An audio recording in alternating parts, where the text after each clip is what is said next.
just gotta open up the stream manager, and there we go. Hello, and welcome everybody to another installment here on Batman Return to Arkham, Arkham Asylum. Oh boy. Yeah, so it's a Sunday. The time I'm streaming this, I normally stream on YouTube around this particular time of day, but well, let's just say that other factors such as repeated rewards on a particular summit, on a particular racing game, that just didn't really... Anyways, so I decided to do something different for that, so I decided to get to this. So what we're going to do is that we're going to hunt down the other Riddler trophies, the other... basically, we're just doing all of the Riddler challenges before we go on to face the Joker. So, with that being said, let's just hop right back to it.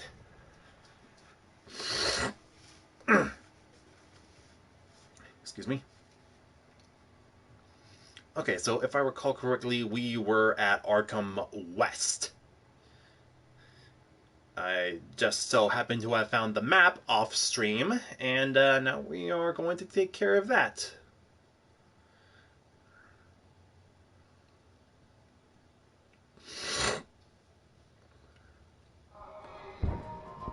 Zaz is counting on you to find his work. Alright, so here we have all of the location, all the particular spots. Some of these, Alright, let's see what we got here. Okay, so right now we currently have like 9 trophies to find, 3 photos to find, as well as a chronicle of Arkham. Now, with some looking around off stream, I actually happen to have found where that chronicle happened to be.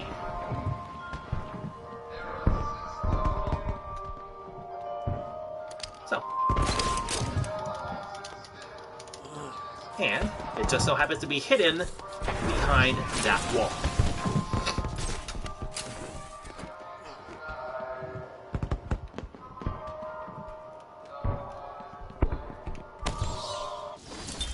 Every day I found the patients more distracting.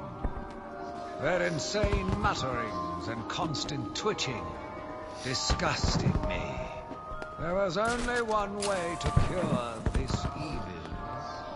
Only one way to purify the city and ensure its future. I needed to prepare myself. I needed to be ready.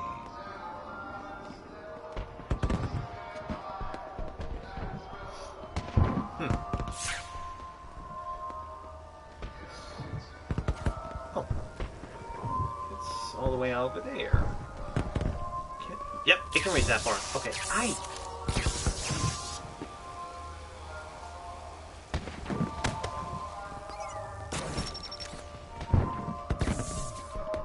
Alright, and there it is. There, it's all in.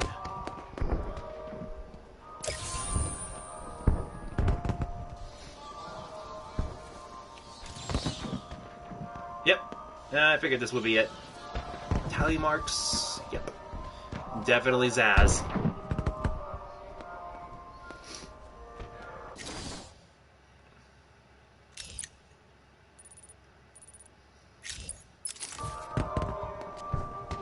Zaz is one sick motherfucker, isn't he?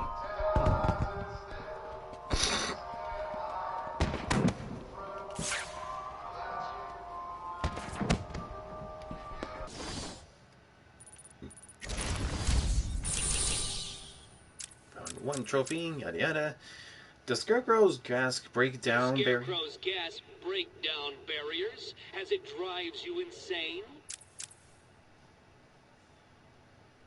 Do you see what I can see? No? Then maybe I am in a stronger position. Let's see. Uh-huh.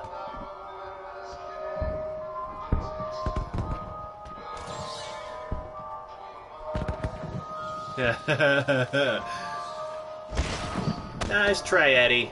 Nice try.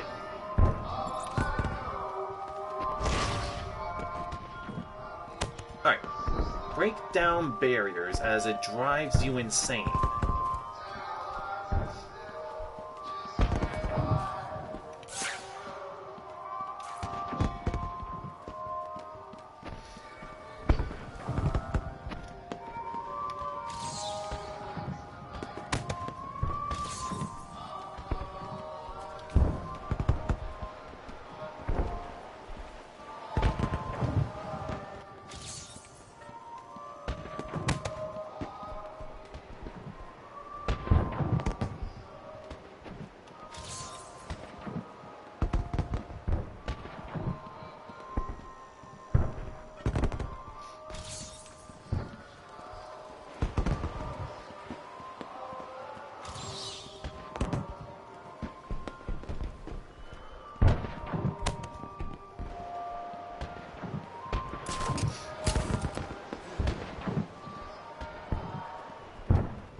Breaks down barriers as it drives you insane. Is that right?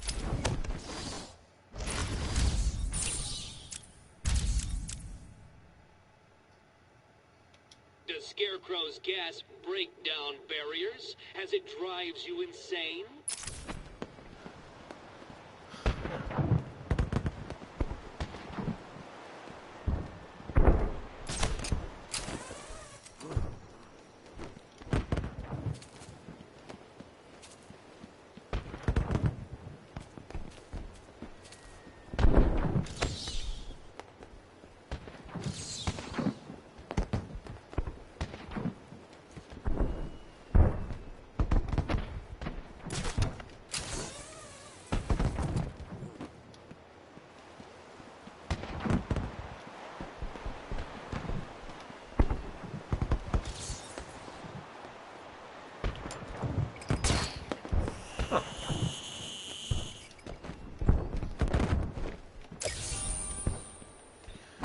Know where that Riddler trophy is.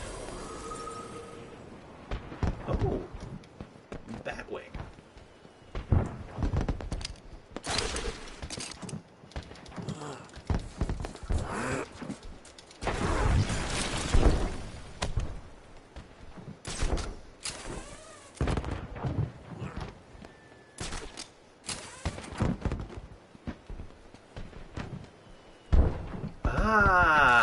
here it is. You are beginning to impress me, Batman. You may still reach a level just below my genius one day. Gas canisters hidden behind a barrier. That's well played, Eddie. Well played.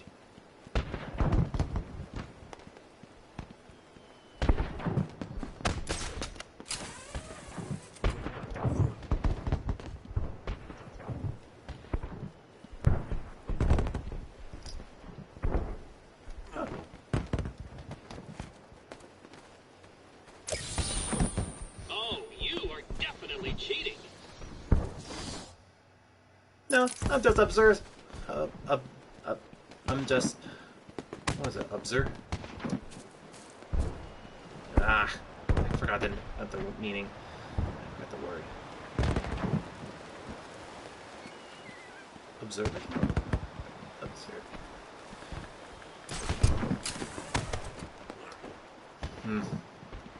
Yeah, I'll work on it later.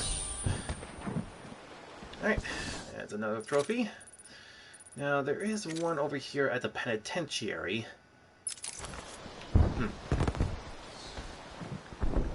Maybe somewhere up here.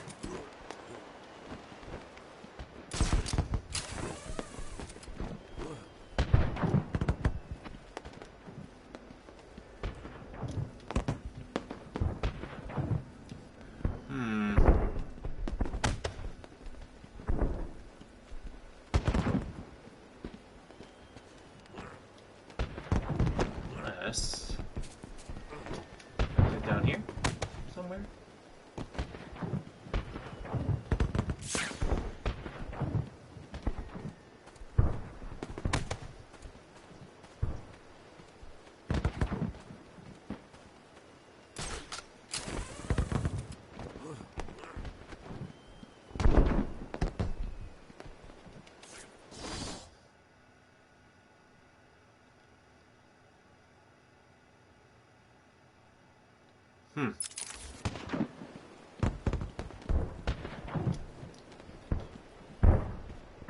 Ah! Hello there!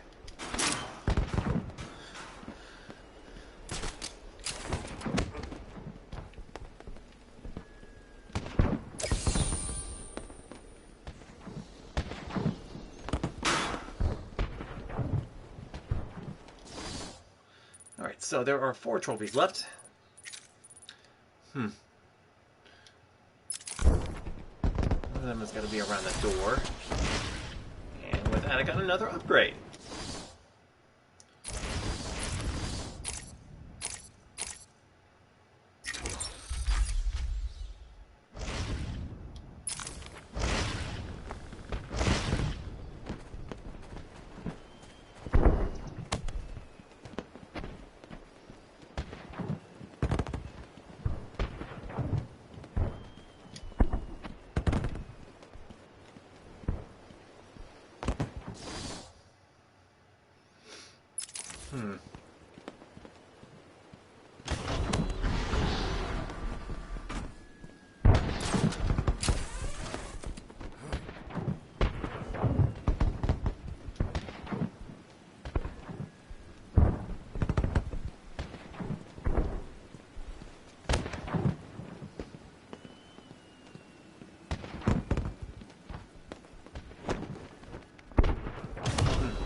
Here somewhere. Aha! There you are.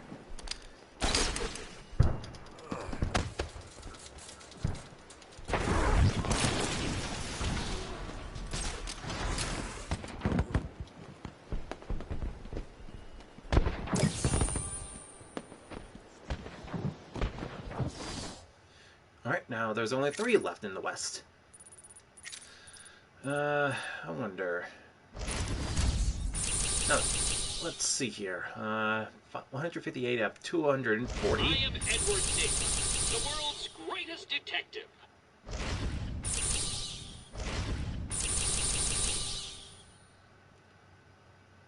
Okay. Let's see. That one. Then there's the medical facility. So that's 1, 2, 3, 4, and I suppose after I take care of this, that will be 5 locations completed.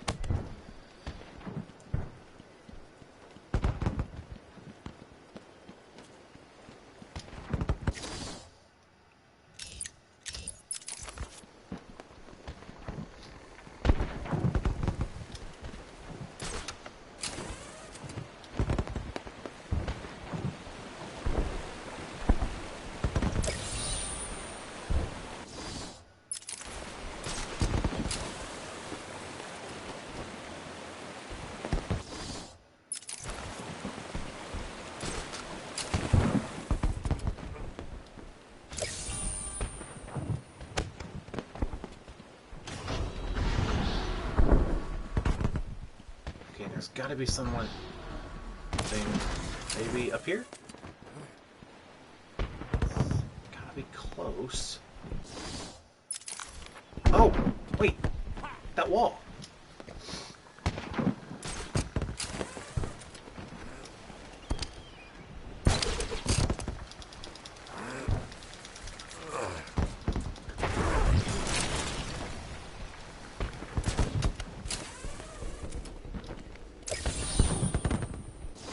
Alright.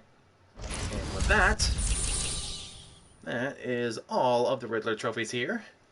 It's the Enigma Show. And there's also the Botanical Gardens, the Penitentiary. Alright, so I think we should probably start off in the Botanical Gardens. Alright, there are about 7 trophies. 7? Yeah, 7 trophies left. As well as 7 photos, 2 tapes, 2 chronicles, and a map. Invisible Predator. Huh.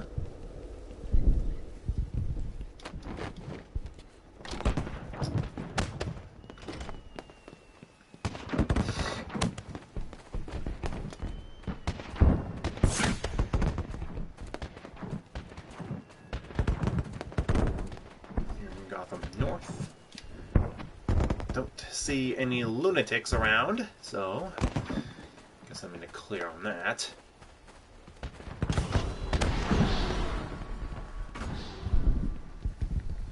Alright, so I'm moving on to Arkham East to go to the Botanical Gardens.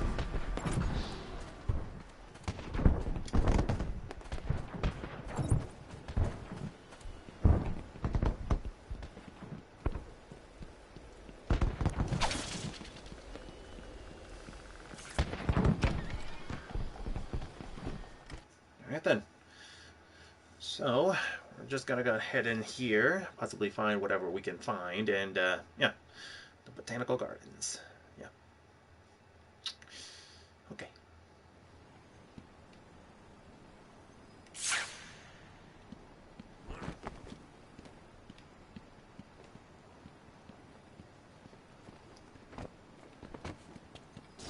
I'm sorry, what did it say?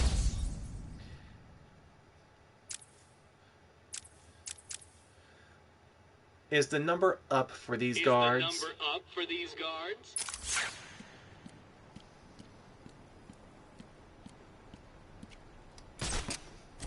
There's no shame in cheating. If you admit you cannot solve my challenges.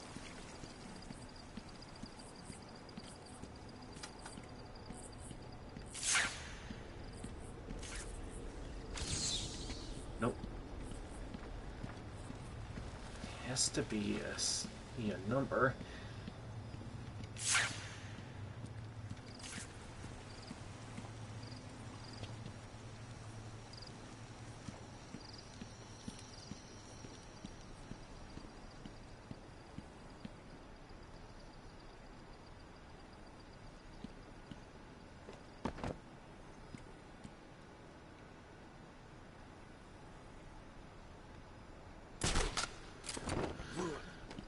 Then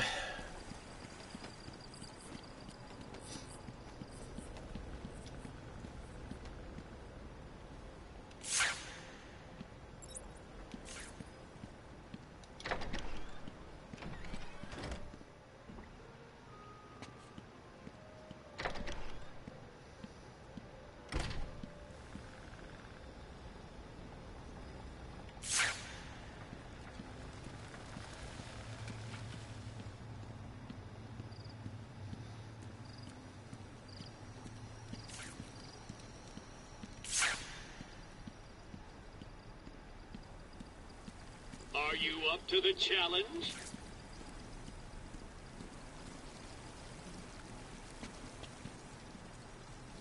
Ah.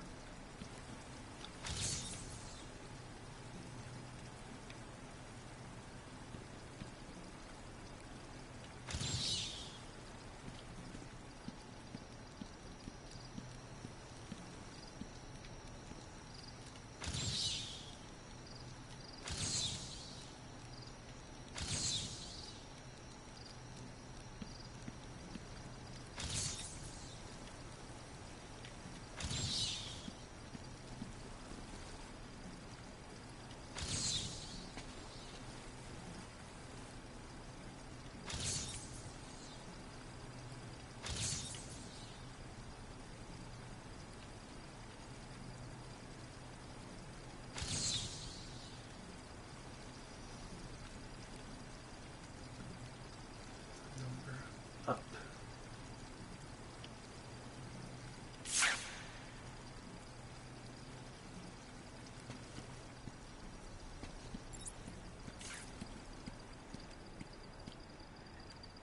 Oh.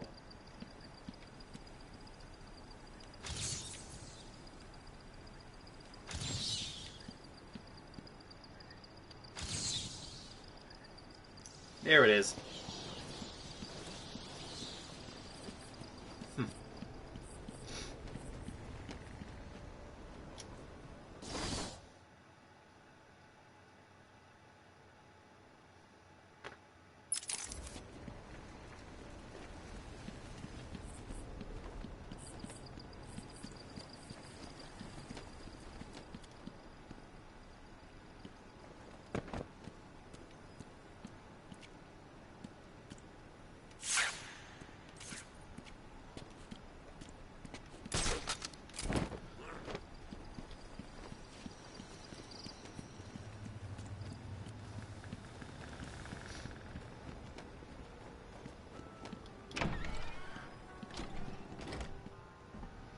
What time is tea time in Wonderland? No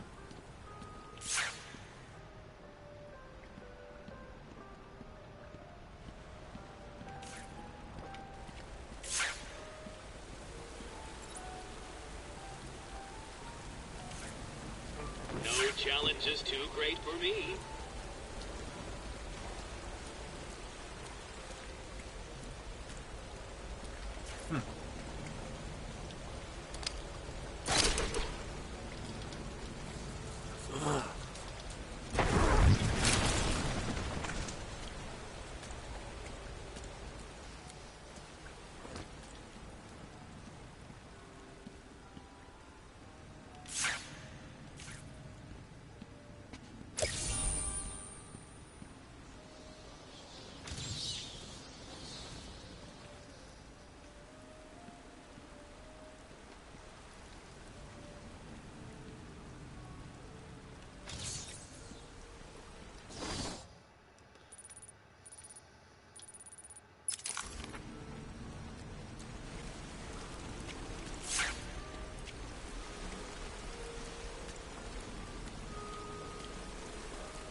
I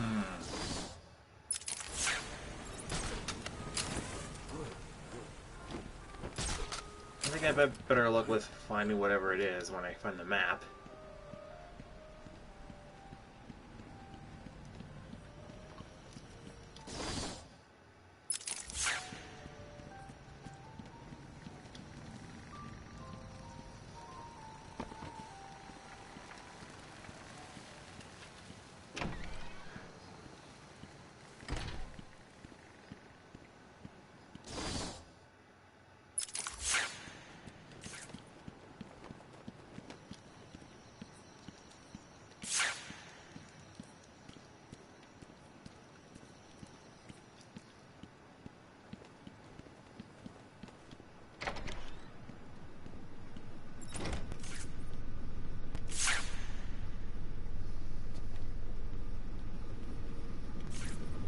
The plants came alive.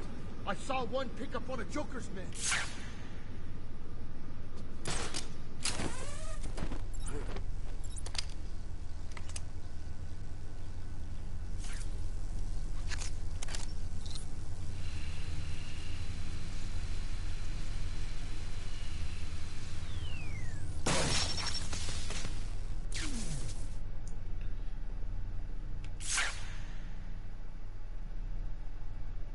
Ah.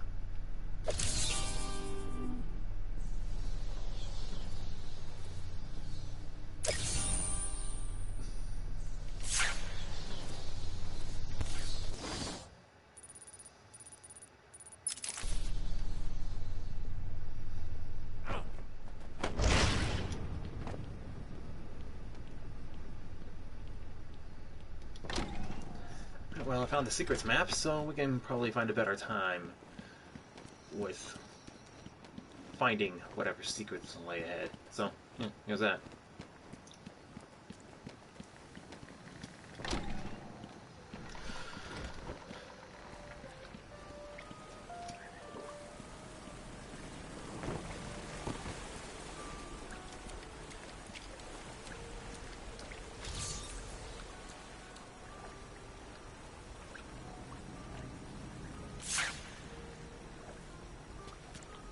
Fiddle diddle diddle, answer my riddle.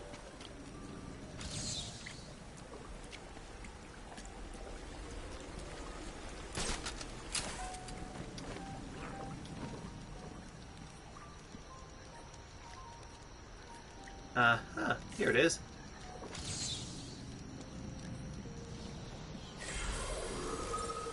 The Mad Hatter. Obsessed from a young age with Lewis Carroll's book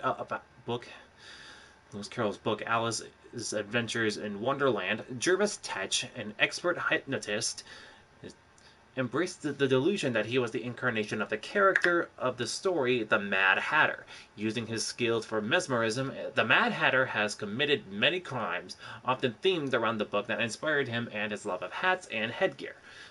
Going so far as to implant his hats with mind control chips to amplify his hypnosis skills. Above all other headwear, however, he covets Batman's distinctive cowl and will stop at nothing to acquire it.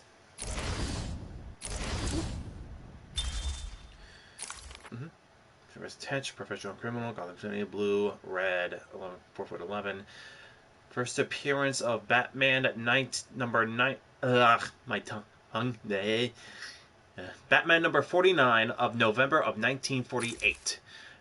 Attributes are a master of hypnotism and mind control, obsessed with hats, especially one-of-a-kind items, delusional schizophrenic with a fixation on Alice in Wonderland. Yeah, that seems to fit him. Okay, let's see what it is. It's TU. Alright, so.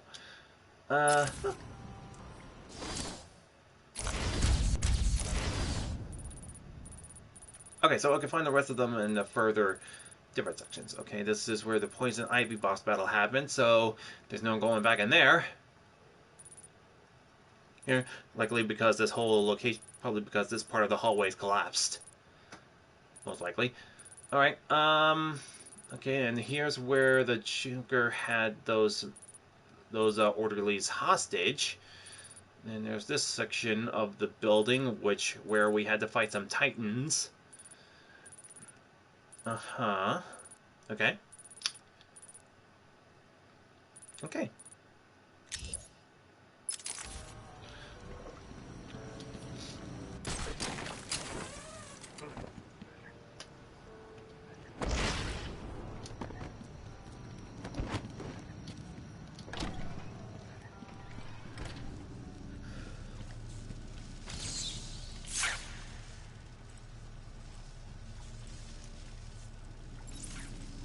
Right. I wonder, is it possible to shut down those things again? Or is that not possible? You know what, I'm just gonna head back there, back to the generator room, and see if it is.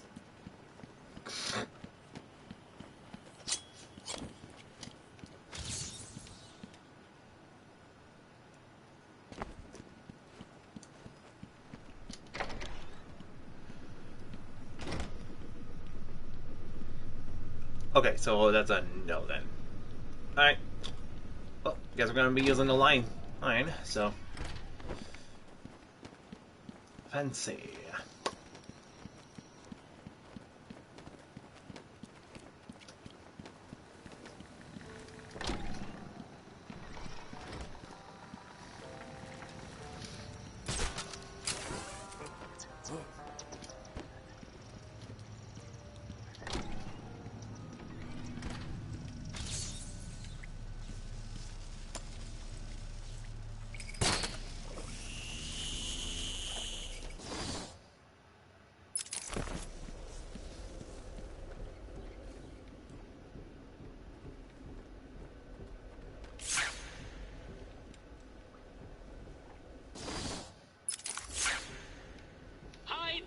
Diddle.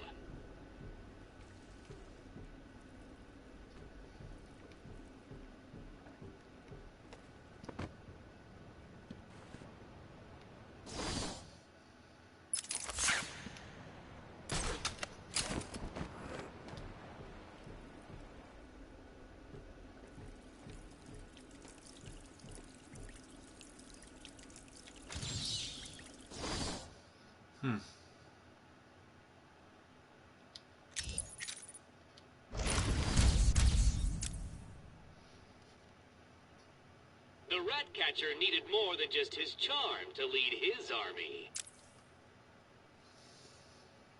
This challenge can only be seen by those with a different view on life.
What exactly is the point of this one?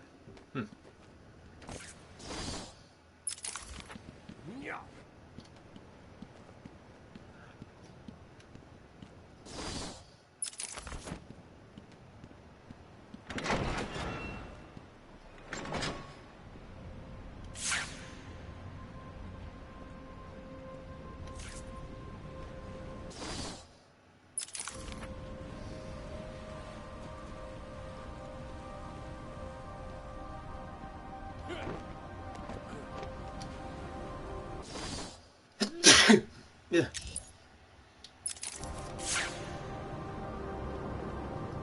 I pity you trying to defeat my challenges.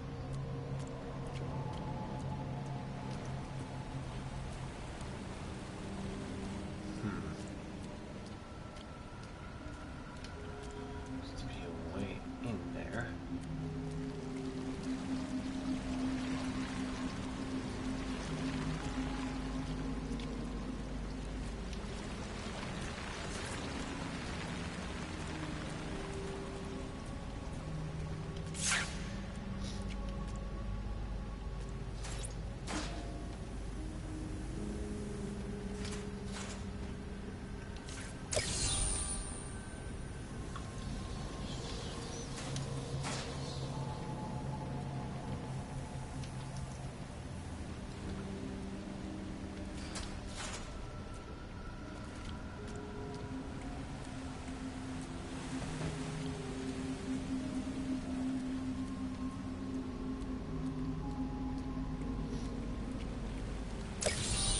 How are you doing this?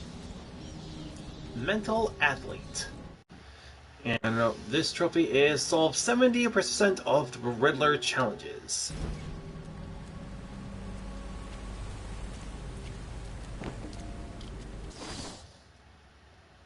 There's those two. There's 4 more left in this very room. Okay.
Aha.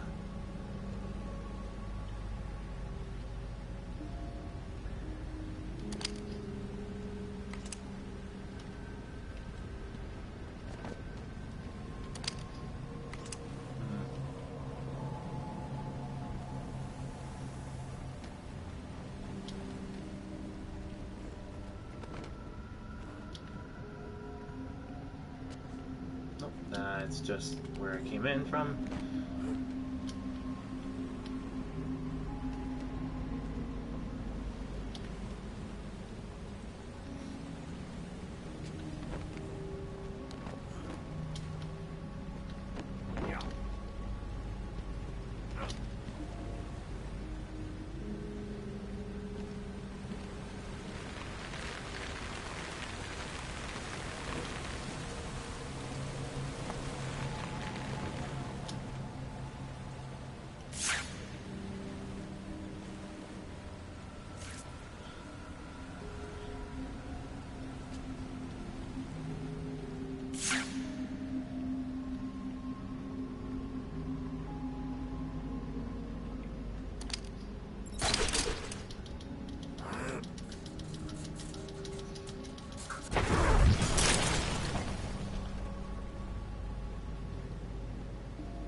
Nope, that didn't work.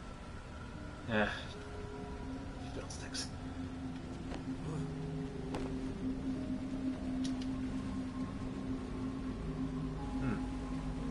I wonder.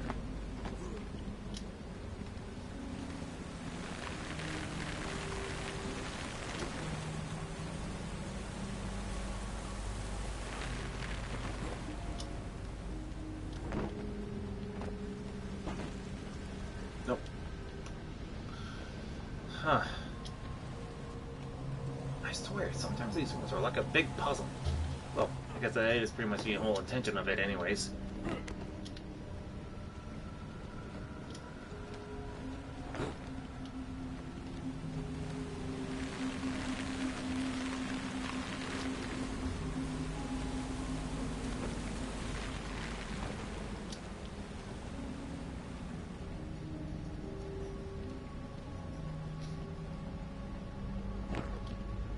Oh.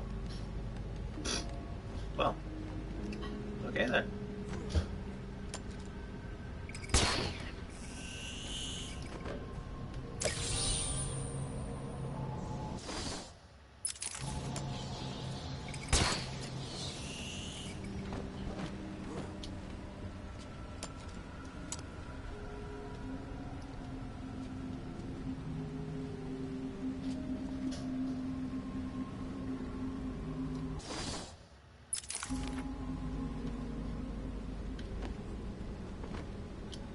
Alright then.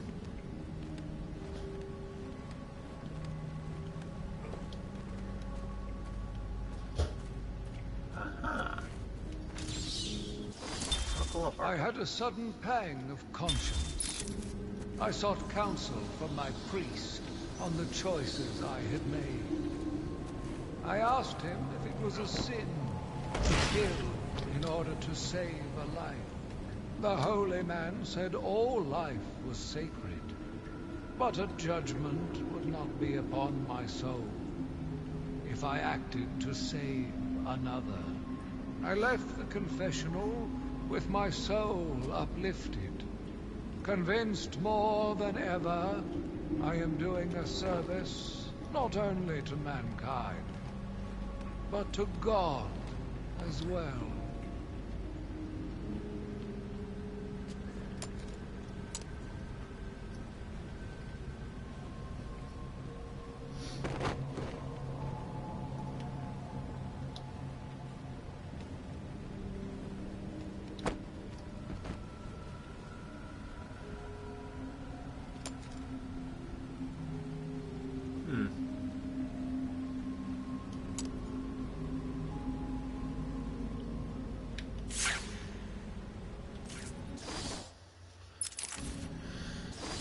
What is this anyway? Abandoned chamber. Ah. This challenge can only be seen by those with a Different view in life.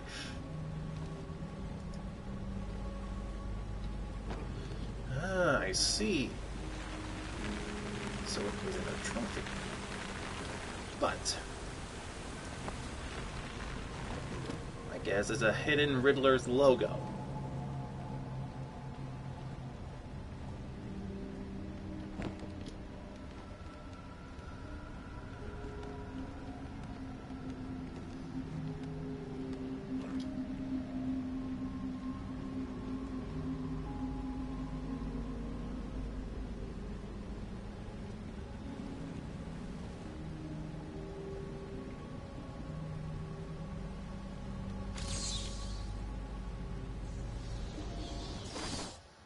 Alright then. That's that. Now to move on to the next area.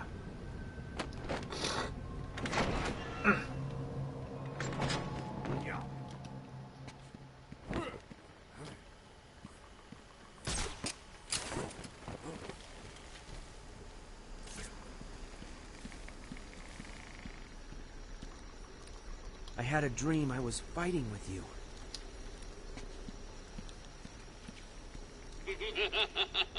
What happened? Oh, my head hurts.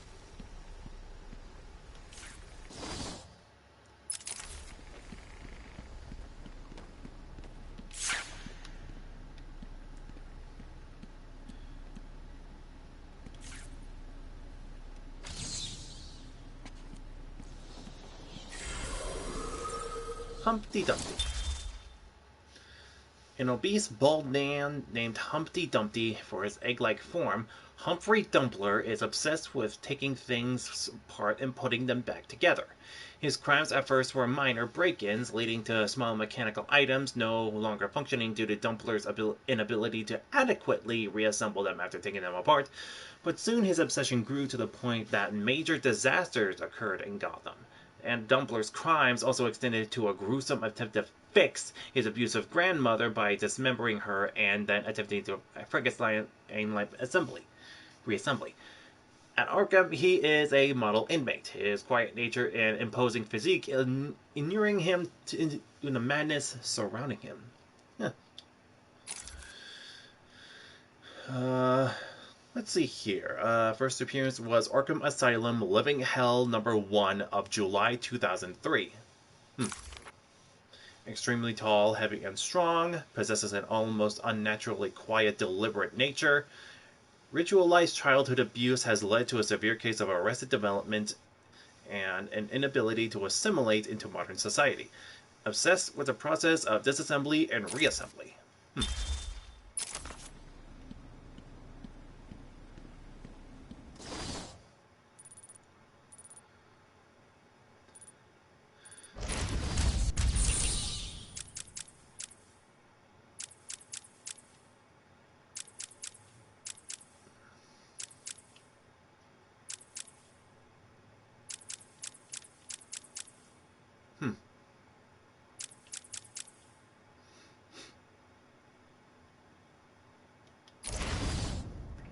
Alright, so...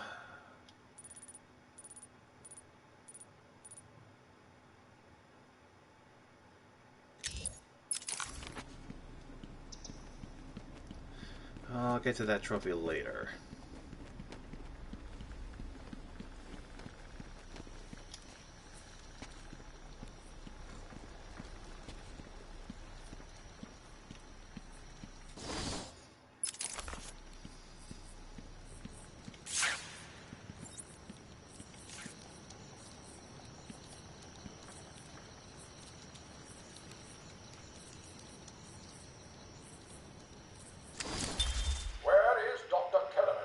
Should I know, Warden? It does seem careless of you to have lost him. I have no time for your games, Miss Hindley. Tell me where you have him. We have security footage of you and him leaving your cell last night. So? Do I need to spell it out? We know you hypnotized him, or whatever it is you do. We know truth somewhere, but conveniently, security cameras across the island were mysteriously covered by leaves and flowers at 3 a.m. Now tell me what it is. I'm not saying a word unless you do exactly what I tell you.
What? You found that one too? Preposterous. Constance Arkham.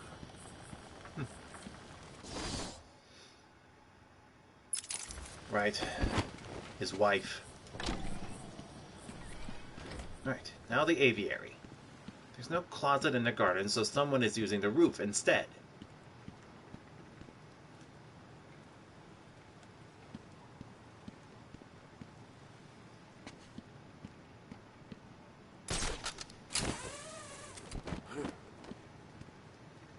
riddle me this.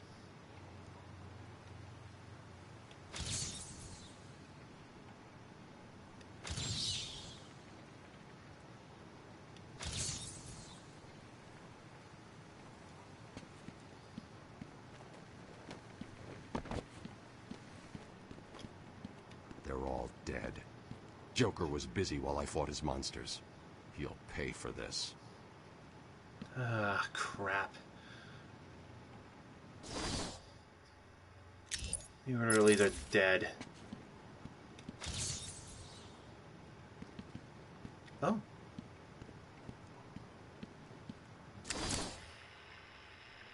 We found him. No thanks to you. The poor man could have died. So, He has a wife, a child. as do the plants he travels underfoot, the spores he breathes in and destroys have children. Why does he deserve anything more than them? You people ignore what is happening in front of your eyes. I refuse to put the welfare of plants before the welfare of people. And that is why you will lose. There's more happening than you know, Warden. It's all connected.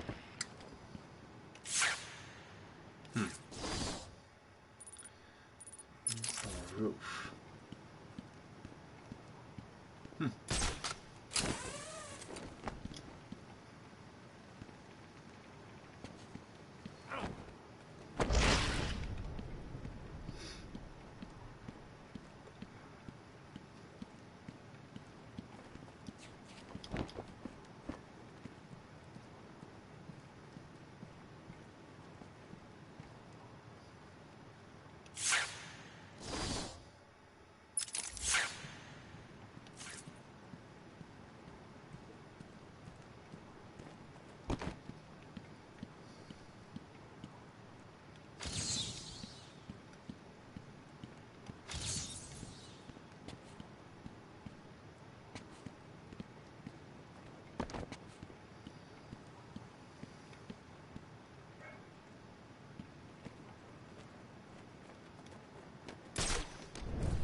There's no closet in the gardens, so someone is using the roof instead.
Alright, I'm tired of it. I'm gonna look it up. See what we got. What exactly was it? Nope. This is using the roof instead.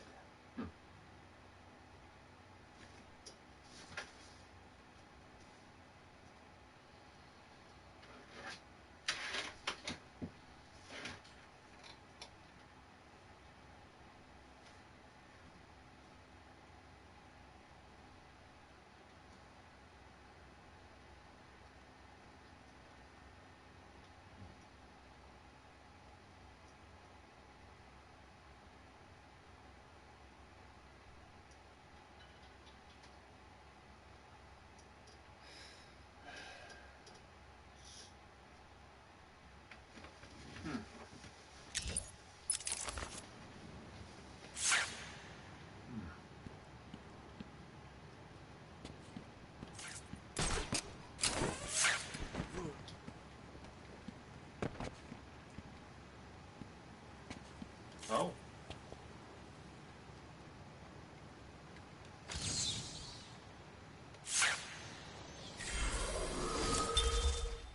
Killer Moth. Drury Walker was a minor criminal who adopted the identity of Cameron Van Cleer, a master criminal who in turn masqueraded as a costumed supervillain Killer Moth. He has a hired gun for Gotham's gangsters, but his ingenious weaponry, including his cocoon gun, does not protect him from regular defeat at the hands of the Batman.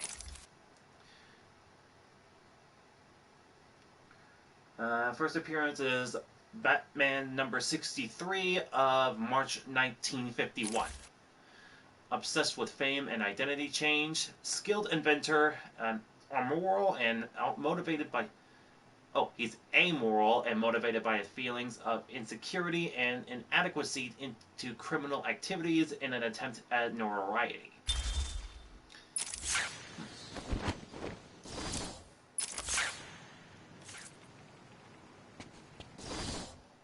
Alright then.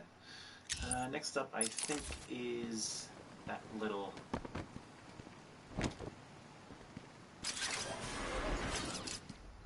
in here.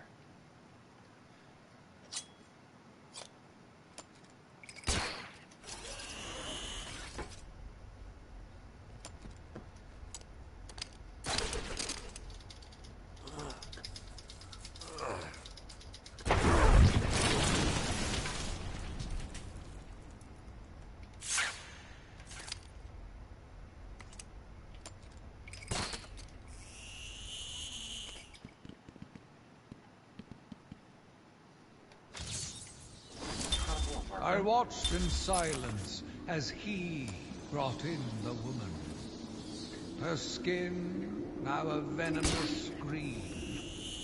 The wanton creature no longer looked like a human being, much less a woman.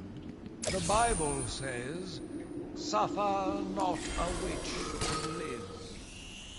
Yet he has once again delivered this female atrocity to our care. Once I have dealt with the monster, I think it will be time to see if green wood does, in fact, burn. The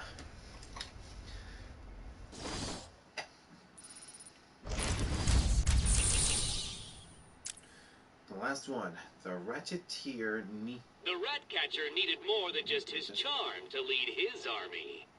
Charm to lead his army. Alright, so it's back to the flooded corridor, I guess.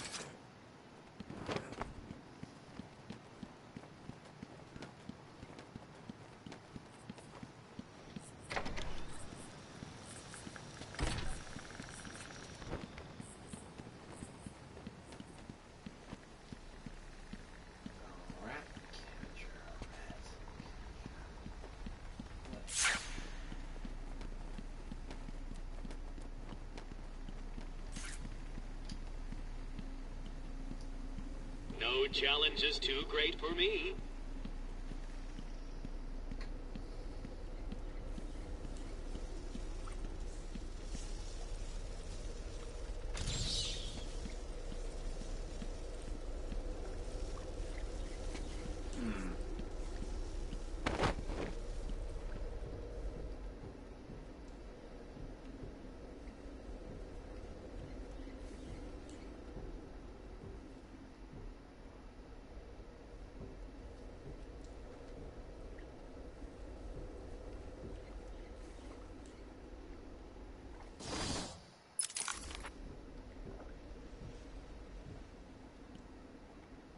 Aha! What? You found 75% of my challenges? This can't be right. Literally right under the nose. Now,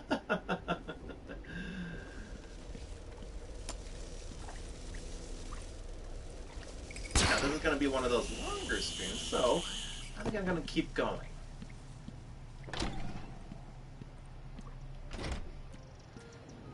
Alright, so we have done all of the challenges here.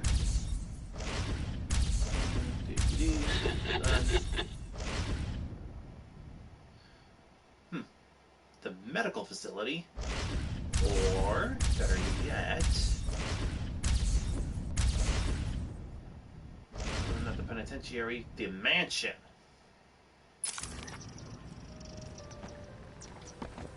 So we're just gonna head on over to the Arkham mansion and take care of the clues there. Take care of the you know what's the Riddler challenges there. So I think it's about time we got out of this green hell and move about.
Looking around for any of those lunatics. And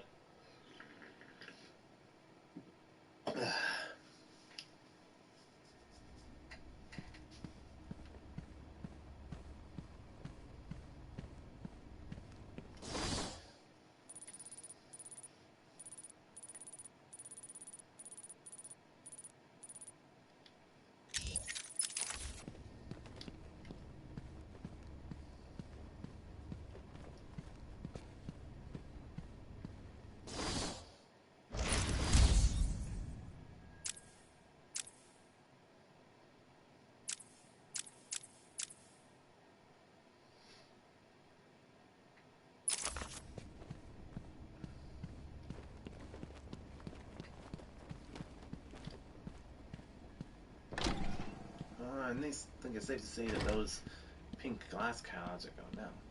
Who is the man in the main hall?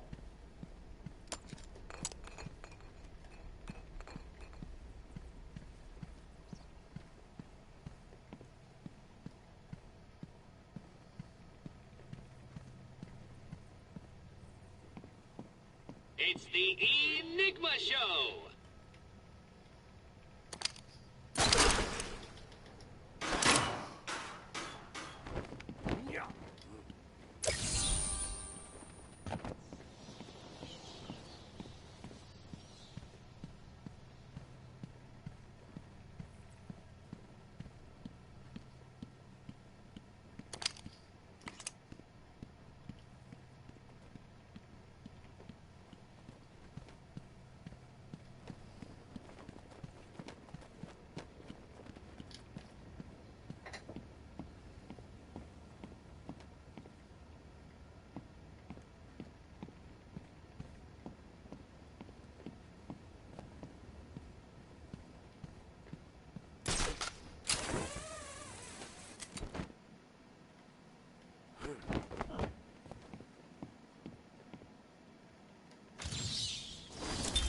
Sitting in the darkness outside of his cell, I watched the crazed twitching, listened to the disgusting words that came from his mouth.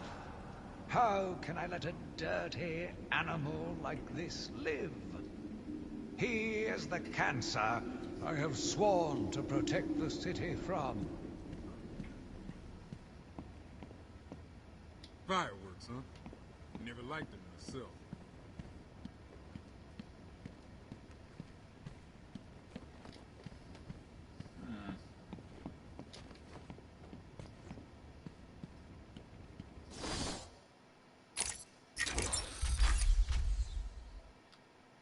Shock batarang.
We're like sitting ducks. We're all gonna die.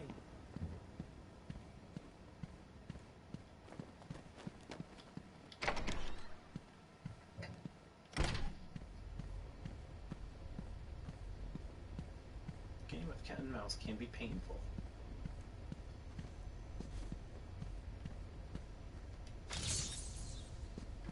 Of course. Selena Kyle. An orphan who learned to survive on Gotham City streets, Selena Kyle took thievery to survive, but determined to do it in style. She learned martial arts and trained extensively to perfect her skills at cat burglary. Her criminal activities are often tempered by reluctant altruism, making her an inconsistent villain and occasional hero. She regularly eludes capture by the Dark Knight and maintains a complicated adversarial relationship with Batman, but frequently turns flirtatious and occasionally legitimately romantic.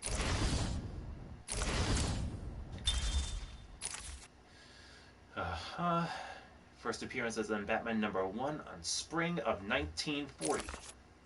Trained gymnast and athlete, expert hand-to-hand combatant, highly skilled with her specialized whip, a cat o' nine tails, is capable of astonishing stealth, obsessed, and adept at stealing famous and well-protected items, drawn to cat motifs.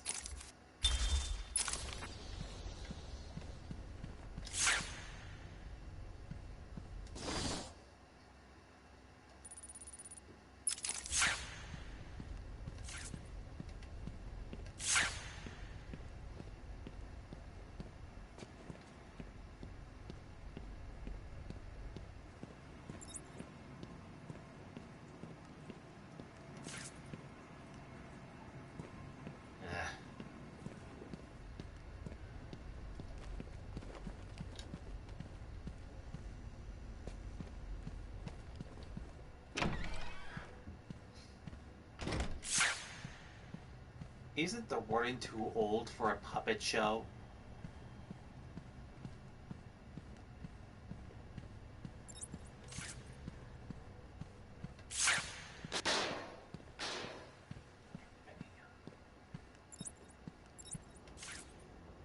Fiddle diddle diddle, answer my riddle.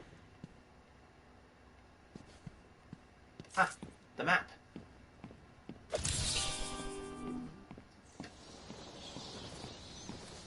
Ah, Scarface.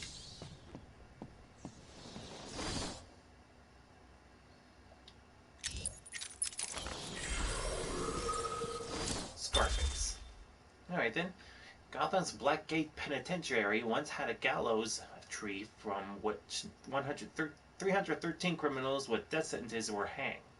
The wood from that tree was whittled by an inmate into the puppet Scarface, and that inmate was murdered by Arnold Wesker, a man who self under Scarface's influence. While most believe that Scarface is simply a tool through which Wesker, as the criminal mastermind, the ventriloquist acts out a dark side to his personality. Wesker himself believes that Scarface is possessed by the souls who died beneath the gallows tree, and the puppet actually motivates him to commit the duo's many crimes.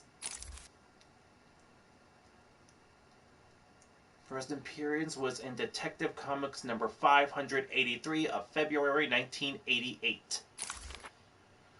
Puppet animated with the eerie verisimilitude. Puppet animated with eerie verisimilitude by the ventriloquist frequently wields undersized yet but lethal weaponry. When teamed with a ventriloquist, acts out an old-style mob boss with a sociopathic disregard for human life.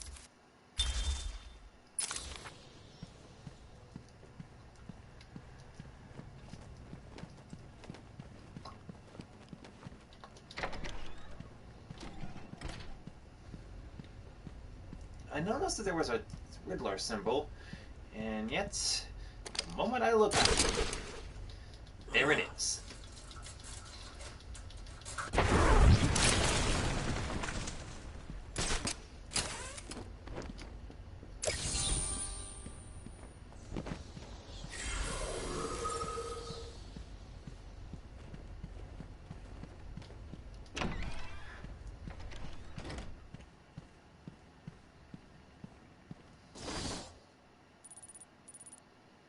Who is the man in the main hall?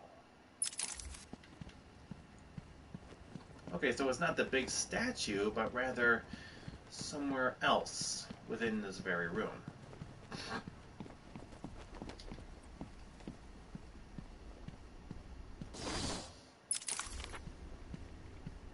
Can you defeat a mind such as mine?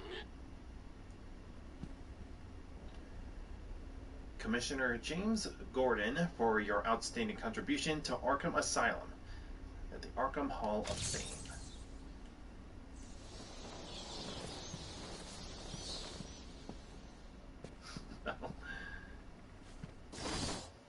Man certainly garners a lot of respect from his fellow workers, especially the... What does a bird need in the rain? Oh! I think I've already got just about what this one's about. So, I guess all I needed to do is find an umbrella. Can you defeat a mind such as mine? So, where is it? Aha! Here it is. I'm impressed. What does a bird need in the rain? That was one of the more taxing ones. That is obviously a nod to the Penguin, or Oswald Cobblepot, who is relatively known for using an array of weaponized umbrellas. Let's see what's up here. Here then.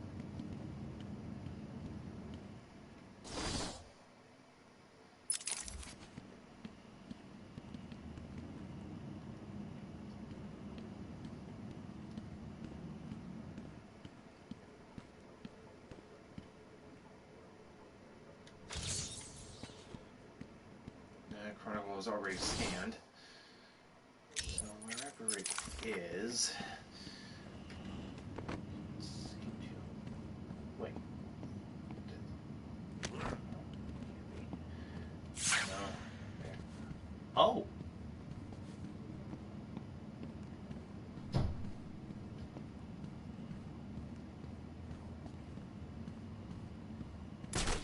It's one of those little things.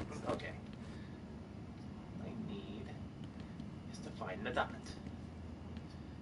Then I can just simply line it up, and just like that, boom! Literally appears out of thin air. Alright, next room is the library.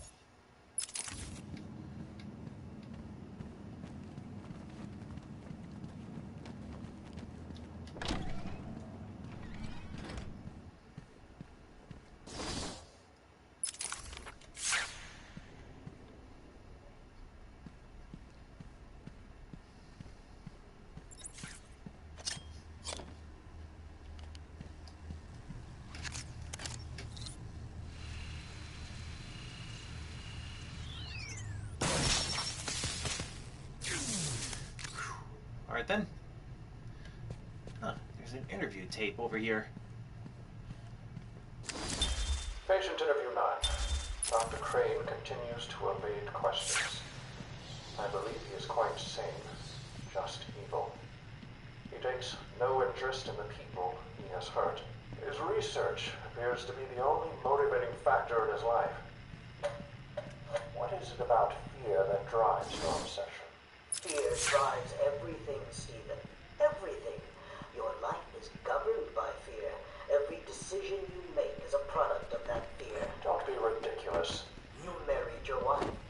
Margaret, isn't it? Because you were scared of dying alone. You have children because you're scared of leaving nothing behind but new habits.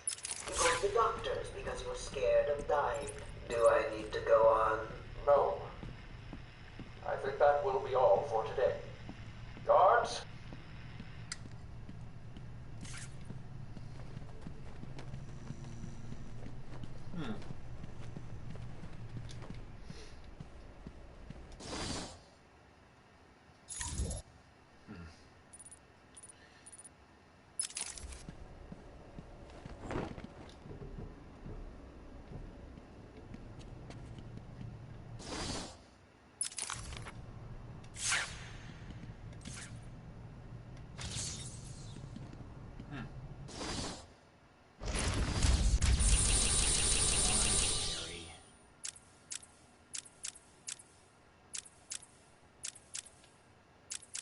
Young's office, Ricker's room, office, North Corridor.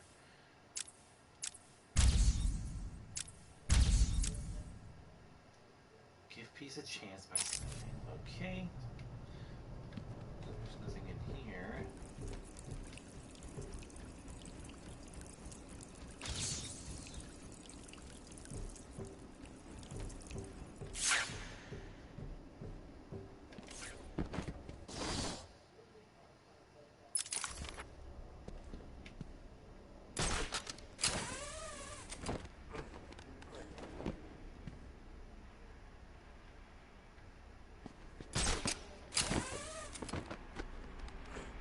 Uh-huh.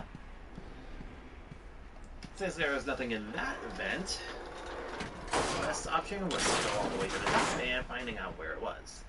I mean, it was situated roughly around the same location, just at a higher level.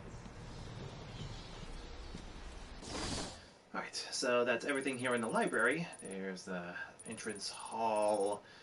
Okay, West Wing Corridor, Young's office, North Corridor, and the records room. So we're obviously going to start at the West Wing Corridor over here. So we best be making our way back.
Some of the inmates.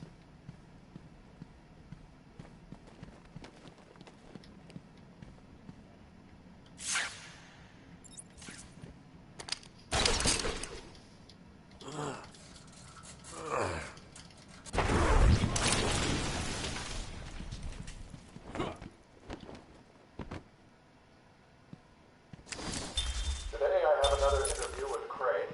I cannot say I am looking forward to it. I've been feeling anxious.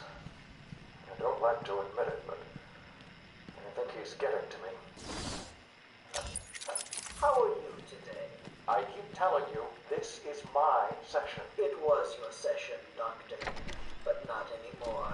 Are you okay, Doc? I think... Yes, Oh, he's fine. Just questioning his grip on reality. You should be doing the same any second. What? Is that you? Wait, what are you doing? Get off of me. Help! I need help here! I can't breathe. Like I said, you're all part of my experiment now.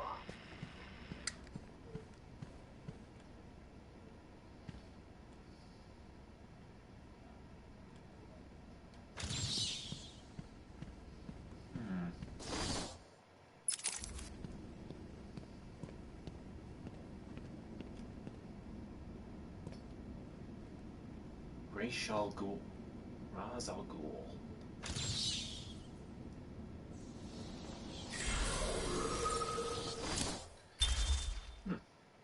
Little is known of the early years of the nearly immortal Ra's al Ghul, those whose name means the demon's head, but it is known that he has lived for many centuries due to a Lazarus pits. Mystical and alchemical brews that restore his youth. A brilliant master of strategy and organization, Ra's al Ghul's goal is to save Earth from ecological devastation by destroying most of its population. He recognizes Batman as both a worthy foe and possible ally, except that Batman cannot accept his dystopic worldview. Batman also shares a love-hate relationship with Raz's daughter, the beautiful Talia. First appearance was in Batman number 232 of June 1971. Ra's I've heard this guy's name spoken both sides so many times. It's hard to denounce which one is the real variation of how you're supposed to say it. God, there's so many. Raz, come on, people, make up your mind. Ugh.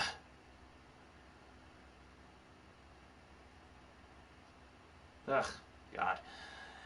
Okay, well, his attributes are genius, intellect, and strategist, superior strength and stamina, superb hand-to-hand combatant trained over millennia, nearly immortal thanks to his Lazarus pits, commands a legion of followers dedicated to bringing his vision of an earthly paradise to fruition.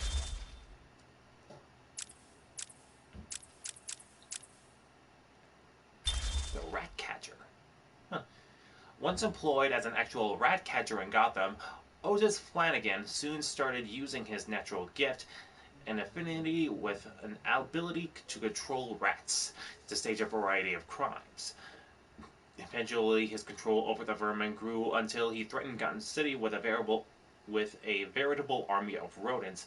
Incarcerated many times at Blackgate, he is able to do as much damage within prison as without, using his loyal pets to relay messages and transport materials inside the maze of ventilation ducts that wind throughout the giant prison.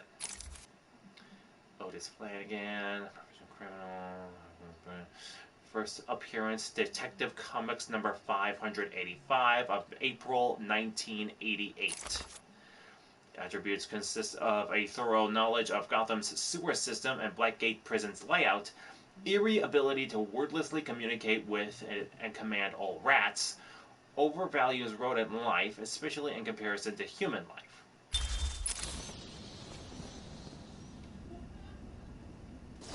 Alright, next one is actually in somewhere in here.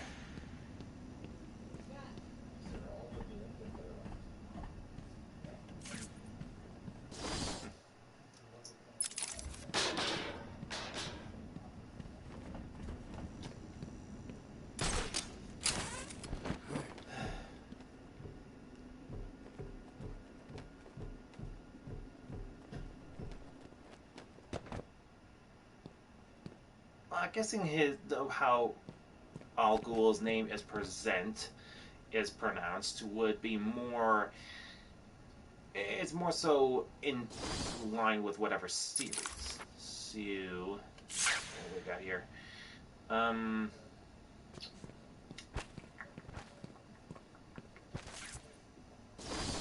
Wait. In this one. How do you mask your feelings? How do you mask your feelings without losing control?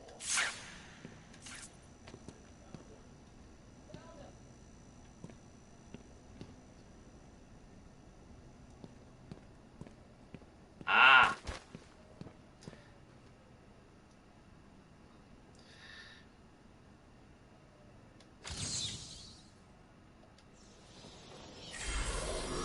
Black Mask. Following the suspicious death of his multimillionaire parents in a fire, Roman Sionis inherited their fortune and then went on to bankrupt their company. Saved by a buyout by Bruce Wayne, Sionis came to resent and hate Wayne, fixated on his concept of masks. Sionis carved one from his father's black coffin and sought revenge. His ensuing battle with the Dark Knight caused his mask to be burnt into his skin, remaking him as the Black Mask. Sionis is now a feared gang leader and one of the most powerful mob bosses in Gotham, with a burning hatred of the Batman. His first appearance was in Batman number 386 of August in 1985.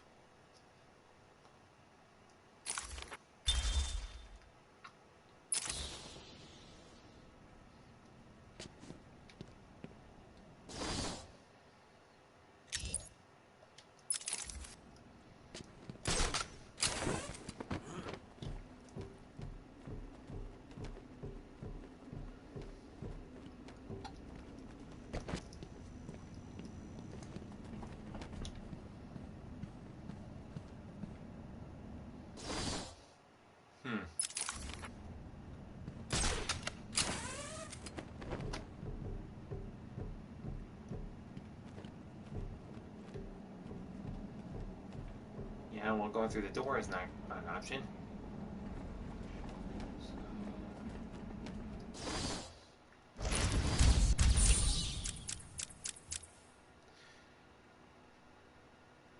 Did Amadeus go mad? Or was he just dizzy?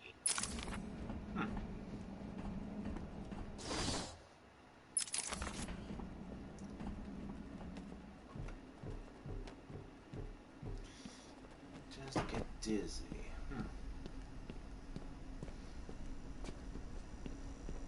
Are you up to the challenge? Yeah, that looks like Amadeus' cell with all those circled. Yeah. Well, I should have seen that sooner. Anyways.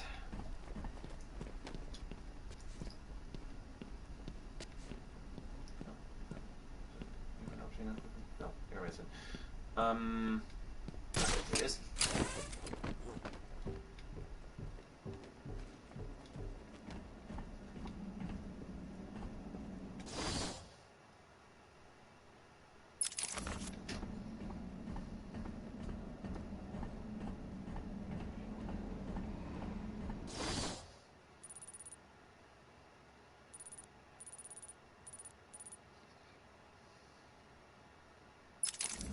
I think there was another vent somewhere around here, there. So I'm just gonna head back there, see what else I can find in there.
So the strange transfer request was made in this room.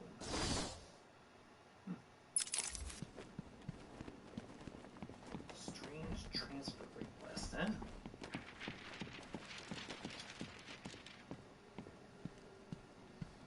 So, not in that one.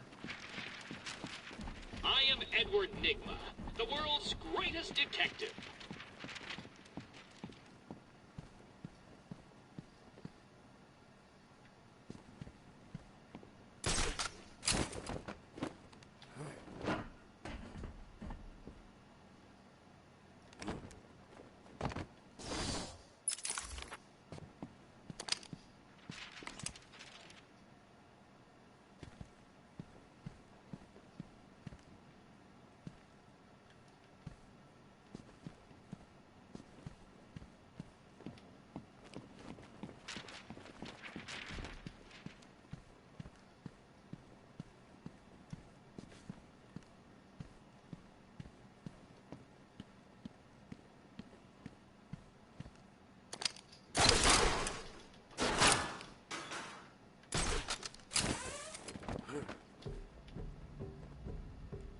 Alright, and in we go.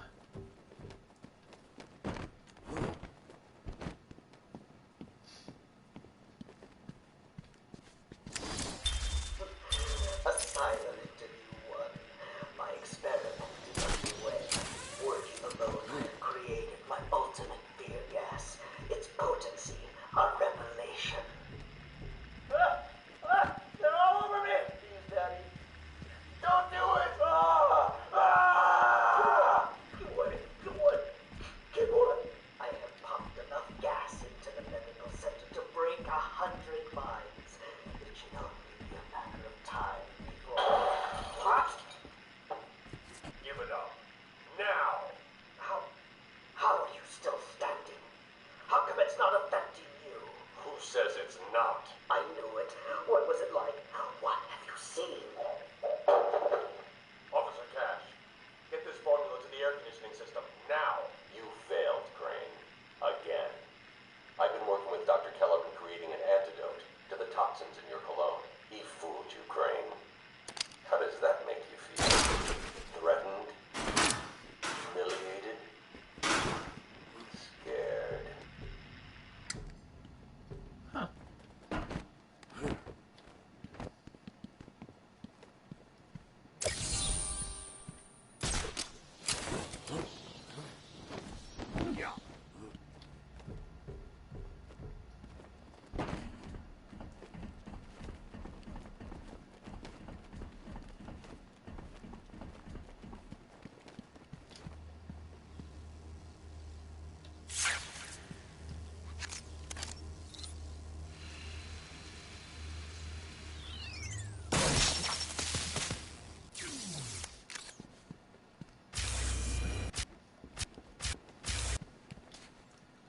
Okay, so the floor there is electrified. Okay, that's good to know.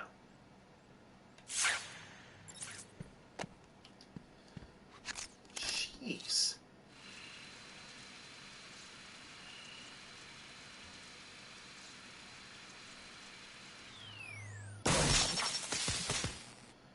Alright, and that will take care of the floor.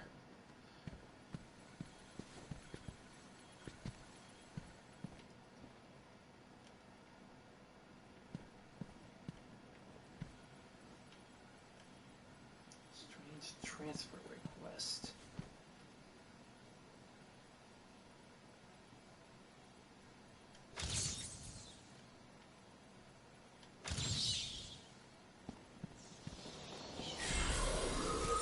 Professor Hugo Strange. First gaining fame as a psychiatrist who declared that he'd fully analyzed the Dark Knight from afar, Professor Hugo Strange lent credence to his own claims by deducing Batman's true identity as Bruce Wayne. However, his interest in the Batman turned into a deranged obsession, and he's used his medical experience to hatch a series of bizarre plots based around genetics and mind control in order to defeat the Batman and possibly take his place. Strange's fragile mental state has left him with intermittent knowledge of Batman's true identity, a fact that hangs over Bruce Wayne's head. For Strange ever snaps completely, Batman's greatest secret might be revealed. His first appearance was in Detective Comics number 36 of February 1940. Attributes: trained to physical perfection, brilliant psychological analyst, extensive knowledge of genetics, obsessed with Batman and Batman's secret identity, plagued by schizophrenic episodes that leave him confused and dangerous.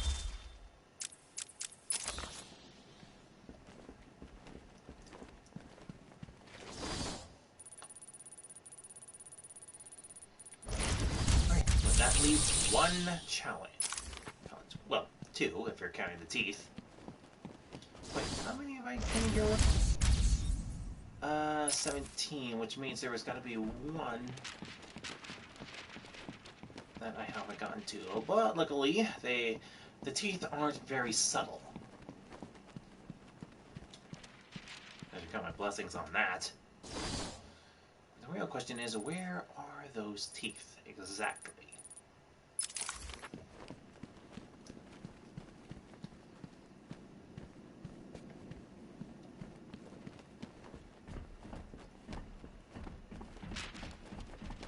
I guess I just had to keep a careful ear out, just in case.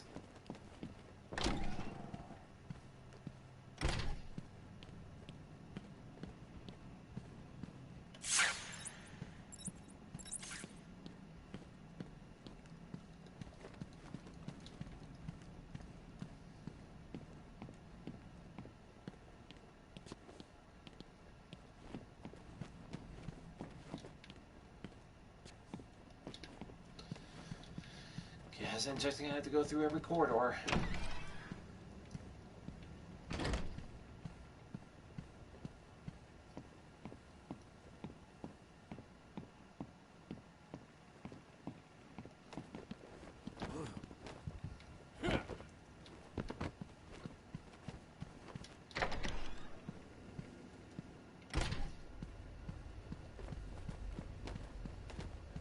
Of course, it might also mean backtracking to wherever.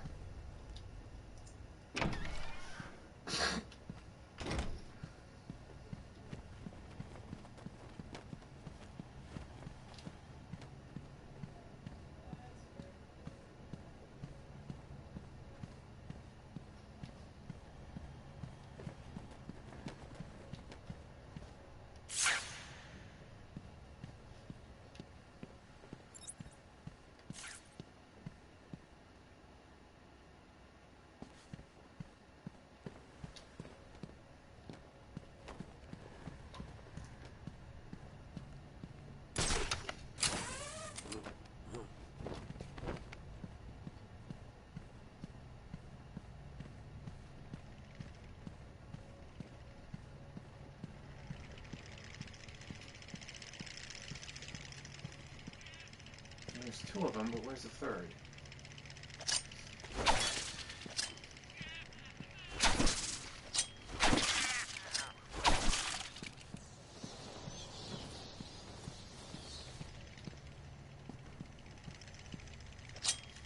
There you are.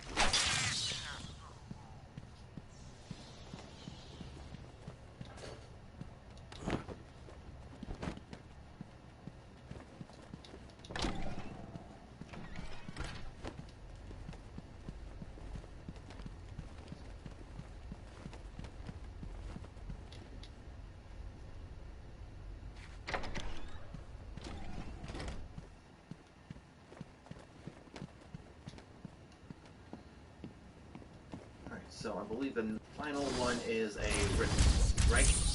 Yep. Okay. Okay, finally. So it's gotta be in the main entry hall.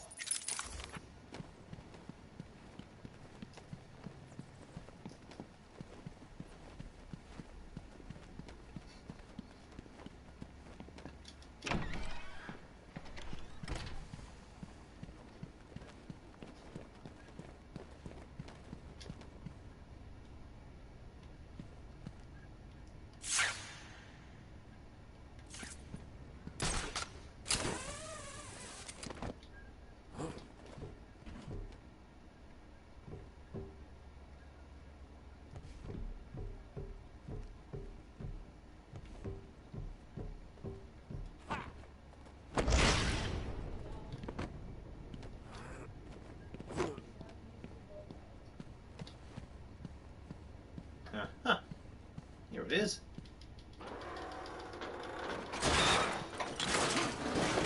Alright. And here it is. And that is every single trophy here in the mansion.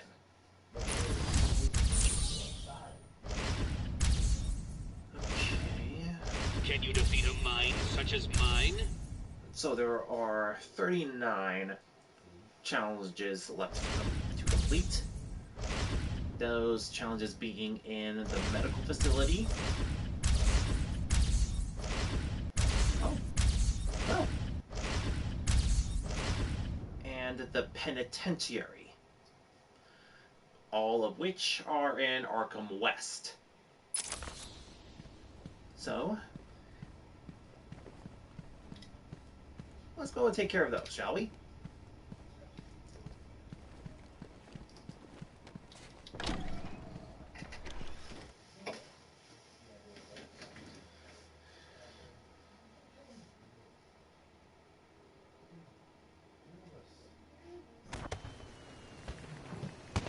Alright, Arkham East.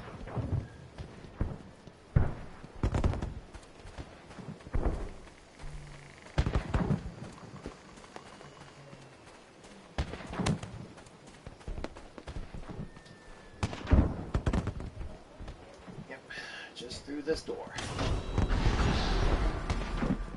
believe the closest building to this tunnel would be the medical center.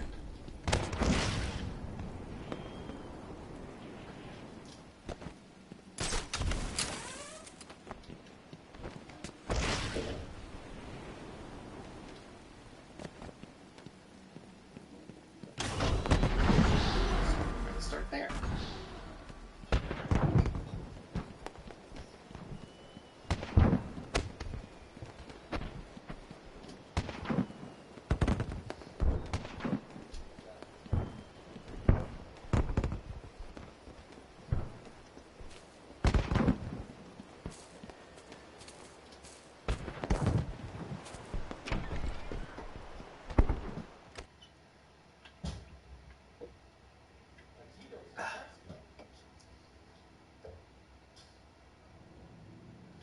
Alright.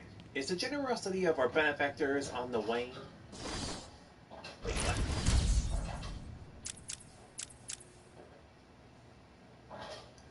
Is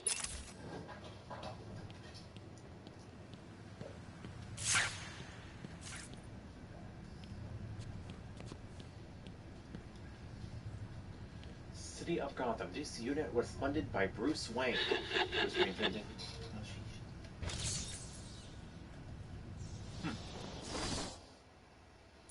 Alright then. So, that's that. Tick tock. Newsflash. tick tock. Newsflash. Someone is not getting out of here alive. Ooh, Alfred Pennyworth. Alfred Pennyworth is, after a varied career, was employed as the Wayne family's butler when Bruce Wayne's parents were killed. Alfred raised the young orphan and reluctantly aided him in his quest to become the Batman. His many skills, ranging from cooking to medicine, make him Batman's staunchest ally. Along with a formal demeanor that grounds the Dark Knight and deflects those who might otherwise suspect Bruce Wayne's true identity. His first appearance was in Batman number 16 on April and May of 1943.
subject, huh?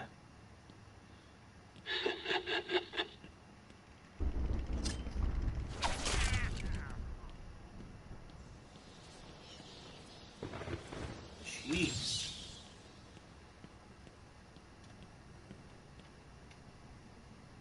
Oh!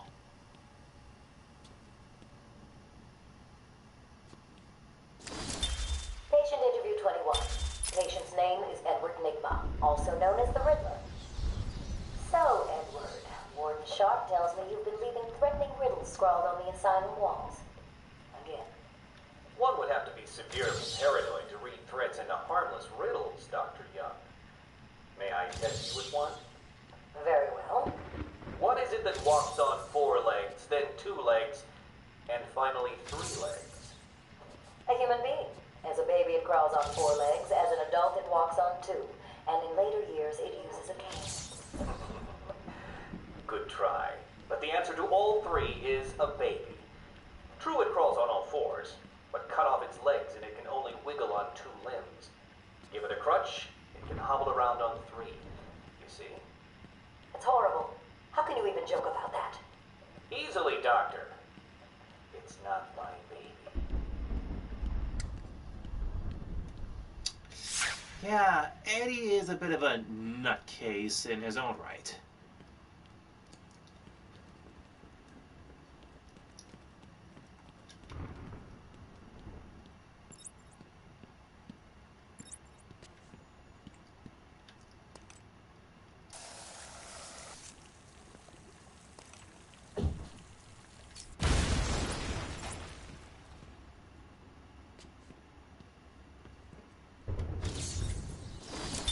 Curse me for a fool.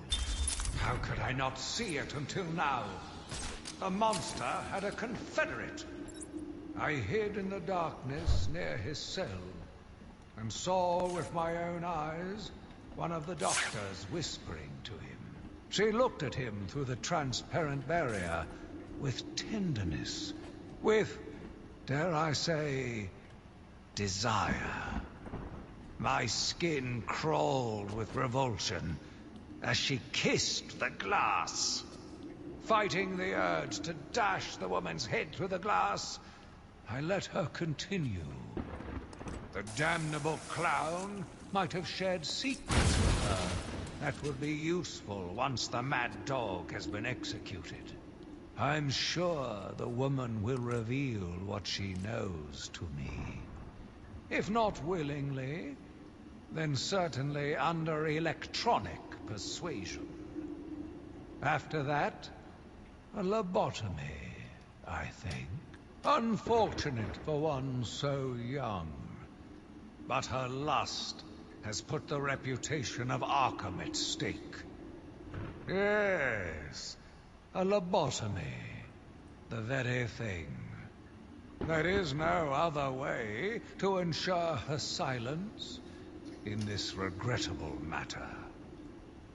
Jeez, this cell was just down here? Ugh. I don't believe it. How did you work that one out?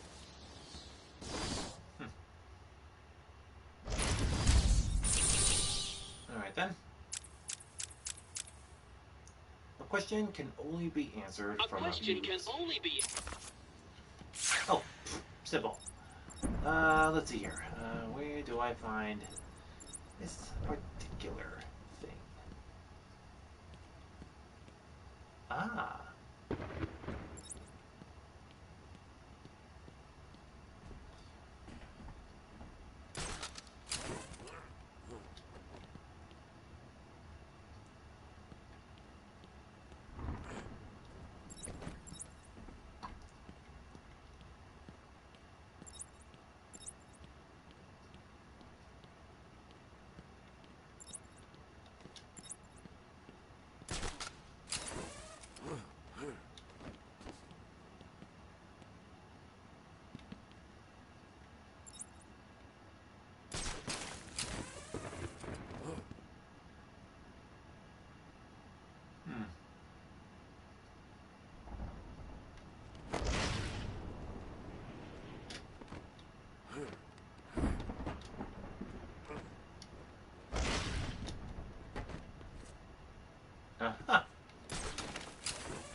remote-controlled Batarang.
Alright, so we are getting close to the 2 hour mark.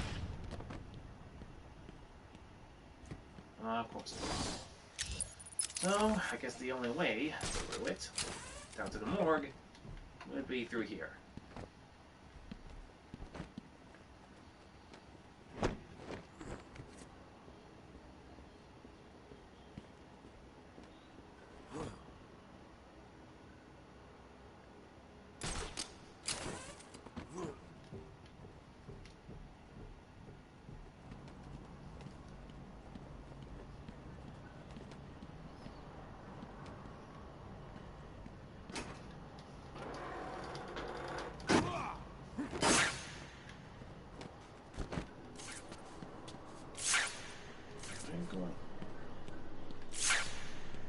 There's no shame in cheating, if you admit you cannot solve my challenges.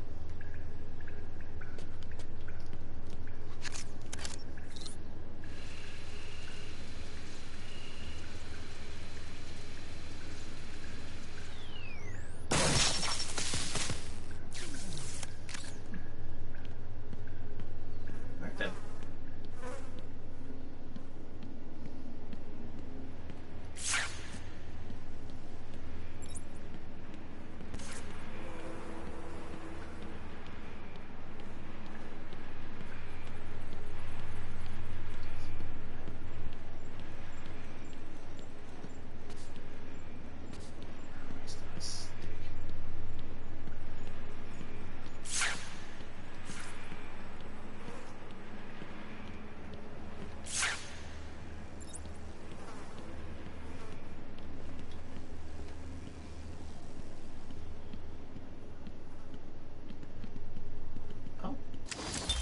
Taped interview 39. Patient's name is Edward Nigma. At this point in time, I've yet to decide if Mr. Nigma is a suitable candidate for the Titan process. I'd like to talk about your childhood. Miserable. Next. By all accounts, that is where your fascination with riddles began. I believe discussing those years could explain your compulsive behavior. Very well. My father hated me. Always called me a moron. I was determined to prove him wrong, so I entered a contest in school. A $20 prize to the kid who could figure out an almost impossible logic problem.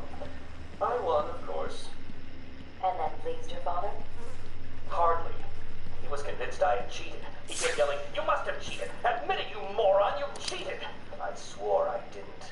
And he hated me for lying. I'm sorry to hear that, Edward. Don't be.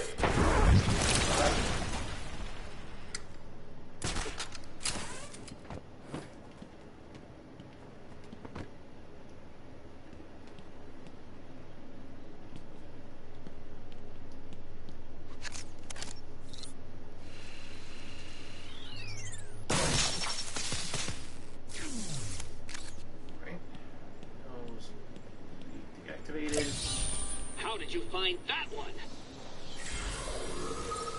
Shocking daw. Okay. Where to next? That door is obviously locked.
Don't follow those arrows.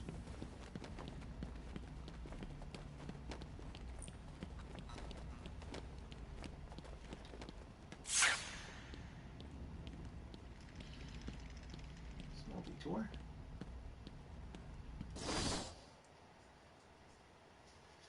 Okay.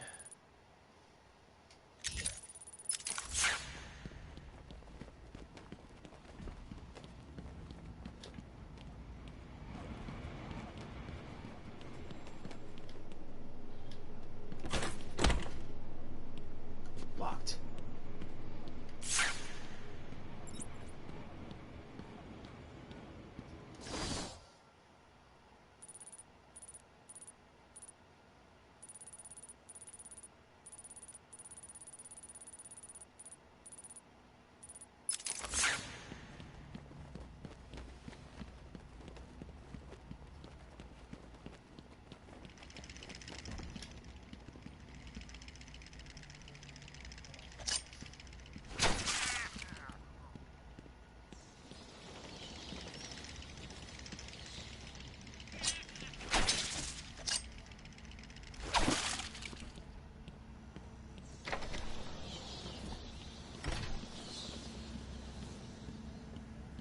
Is this bear?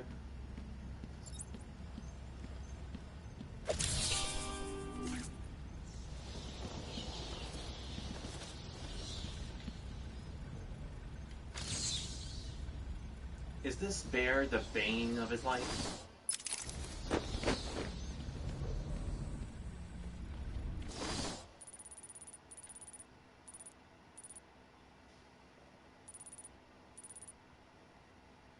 Obviously talking about Bane, the big bulky behemoth that I fought a while back. Ugh. Those venom tubes. Ugh. Just seeing something like that is enough to send shivers down my spine.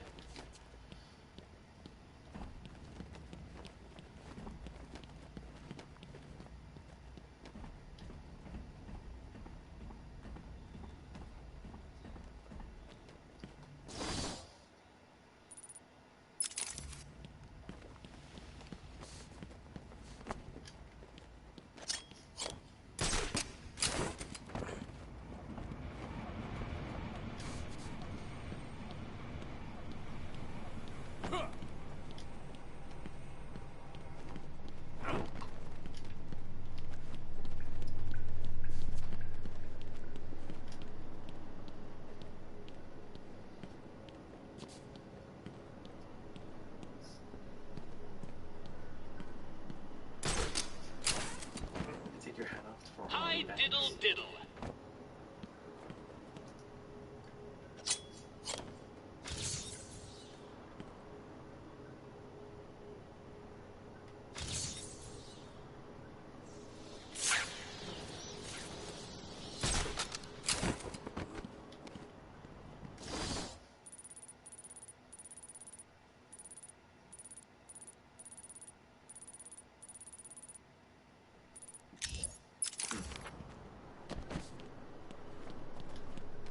Probably should have made my way to that other room before. Yeah. Okay. Yeah.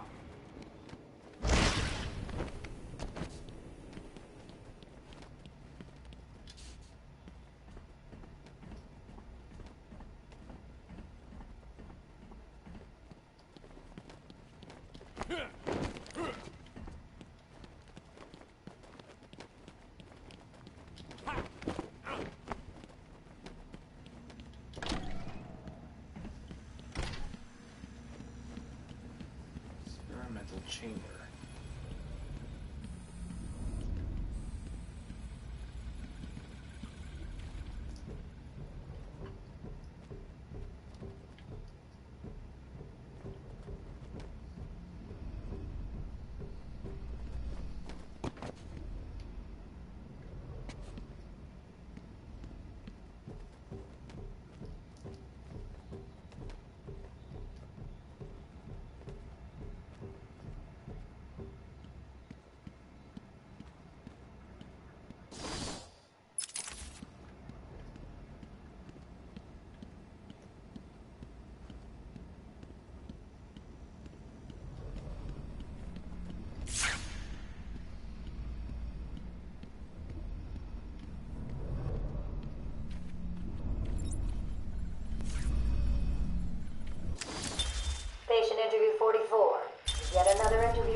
make up my mind if he's genius or just deluded. Whichever one he is, just being in his company is both irritating and exhausting. Hello, Miss Young. You look tired. Anything you need my help with? No, thank you, Edward. I am here to help you. We all are. Forgive my arrogance, Doctor, but if you think I need your help, well, you're in the right place. Let's look at it a different way. Throughout your career, you have specialized in bizarre traps and convoluted clues that more often than not result in the death of the unfortunate participants. And if the citizens of Gotham were smarter, my games would be merely an amusing diversion. Instead of death traps. You really should be thanking me. Weeding out the ignorant, the stupid, the useless. But don't worry, I'm sure you would survive.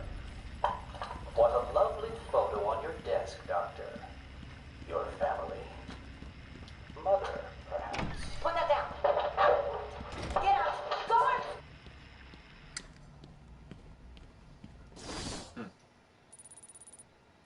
Well, that's everything in here. Now for everything else.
Alright, I'm in the sanatorium.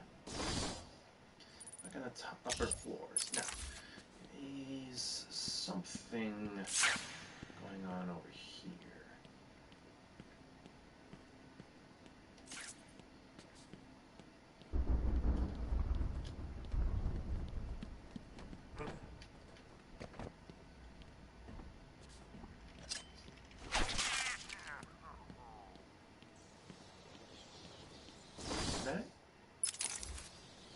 There's something else in here.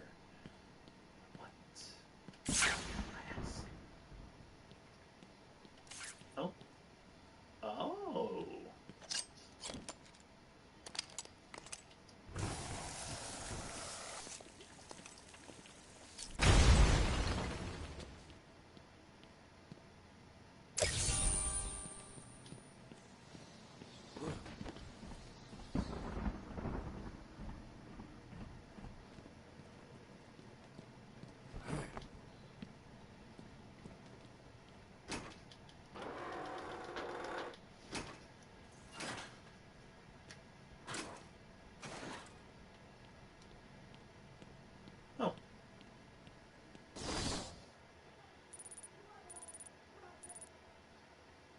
This is the ventilation system. Okay.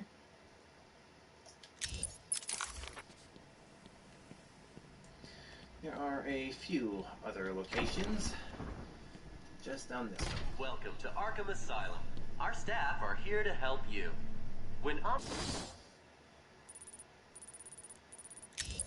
Deus Arkham built this fine institution, few would have believed it could be the premier psychiatric evaluation and rehabilitation center it has become.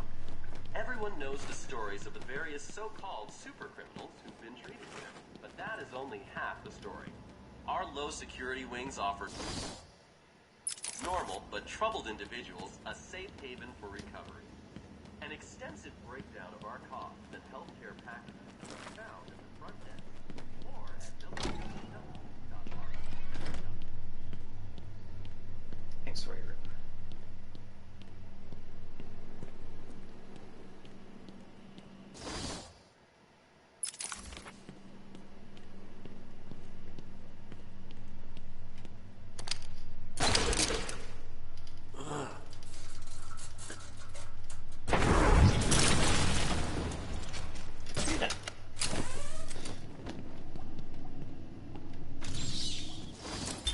Yet again, I found myself watching him. No one can provide a cure. He laughs in the face of those who try. What? You're nearly done? Are you cheating? Looking them up on the internet? Tell me.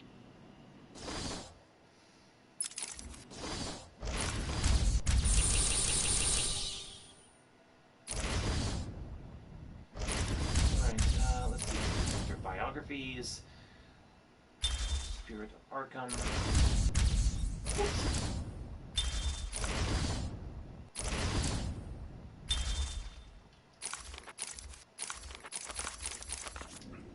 Yet again, I found myself watching him. No one can provide a cure. He laughs in the face of those who try. Amadeus would not have let him live. And neither should I. One last sip of cognac, and I was ready. Few would have believed it could be. There's anything in there.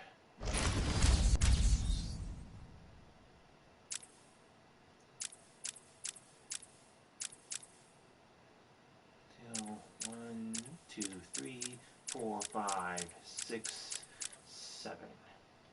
7 challenges left. 1, 2, 3, 4, 5, 6, 7. And when it comes to the Joker teeth, we'll burn that bridge when we get there. Psychiatric Evaluation and Rehabilitation Center it has become. Everyone knows the stories of the various so-called super criminals who've been treated here, but that is only half the story.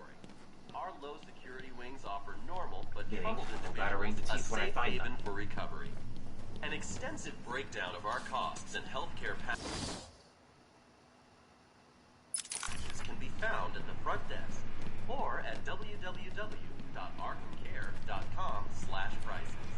We accept most major HMOs. Our website contains everything you need to know about our facility and how we can help you. Did you know that the children's area on the site can provide you with a detailed but discreet psychiatric profile of your problem offspring? Times have changed at this establishment, and through our pioneering techniques, we believe that anyone can be cured.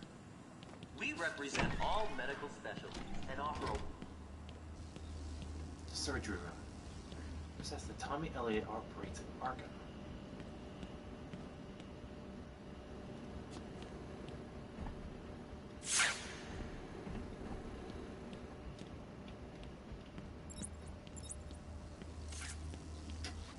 Do you need my help, Batman? Do you give up?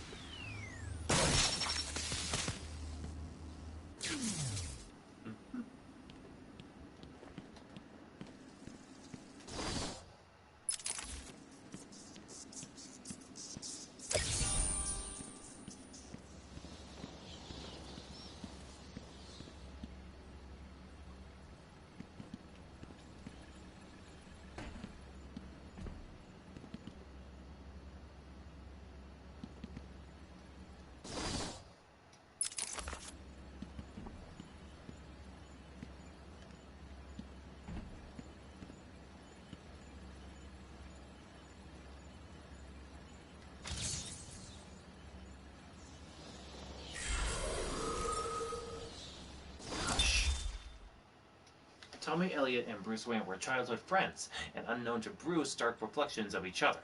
A childhood sociopath, Elliott tried to kill his parents so he could inherit their fortune. When his plan failed, partly due to the surgical skills of Thomas Wayne, Bruce's father, Elliott blamed Bruce. An incredibly skilled surgeon as an adult, Elliott planned an elaborate revenge scheme on the Batman.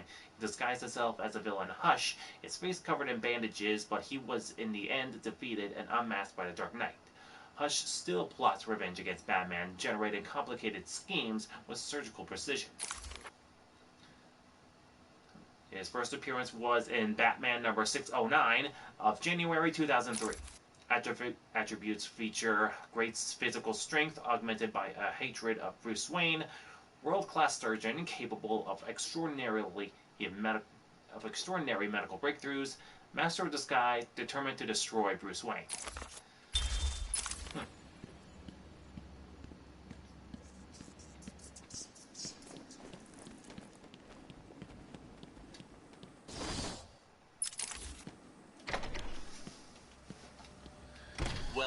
So, how many of those teeth have I destroyed already? Welcome to There's Arkham about 3 Asylum. more. Okay. Our staff are here to help you.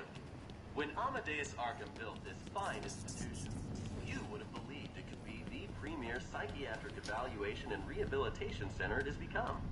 Everyone knows the stories of the various so-called super criminals who've been treated here, but that is only half the story. Our low security wings offer normal but troubled individuals.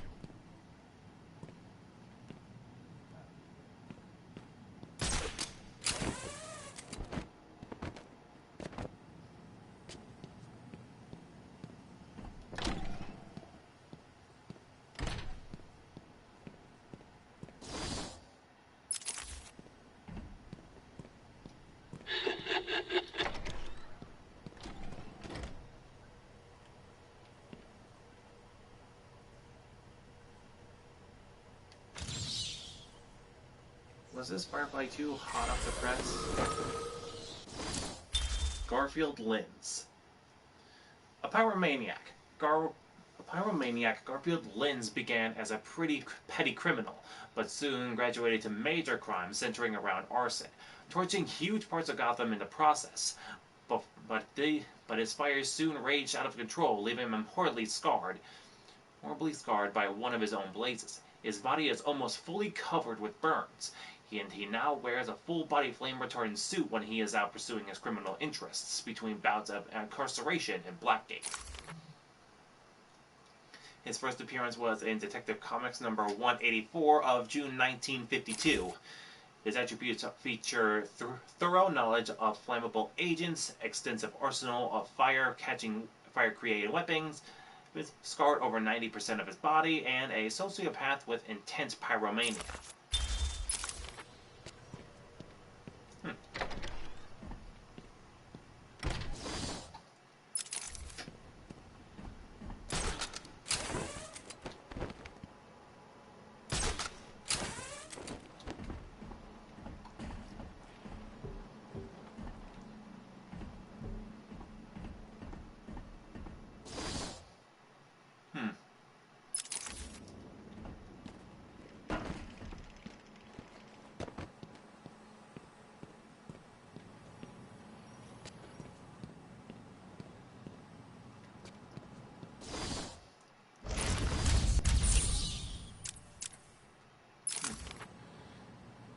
Here it is. Let's discuss your obsession with Batman. Hardly an obsession, Miss Young. I simply feel an obligation to expose him. You know who he is? More important, I know what he is. What do you mean? It's obvious. The mask, the weapons, the scare tactics. He's a criminal. No different than Joker and Two-Face. Or myself. Most people consider him a hero. Most people are idiots. They can't see Batman for the villain he is. Riddle me this. How did he get his power and his gadgets? I don't... With money stolen from the criminals he defeats. Why does Gordon turn a blind eye to his antics? Batman bribes him. The answers are right in front of your stupid, gawking face. Edward, please, calm down. Wake up, Gotham. No sane, law-abiding man does those things. No one's that selfless. Batman is as vile as they come. Security! Security! Nah. It turns out all this actually comes from Wayne. Yeah. We all know the real reason he's in... Well, we all know how Batman gets all that gear. Everyone knows how. Well, anyways.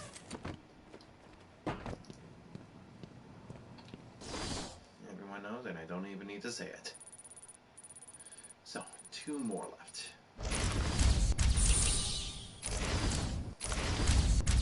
Still 3 teeth.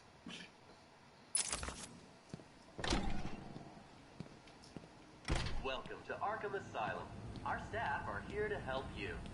When Amadeus Arkham built this fine institution, few would have believed it could be the premier psychiatric evaluation and rehabilitation center it has become.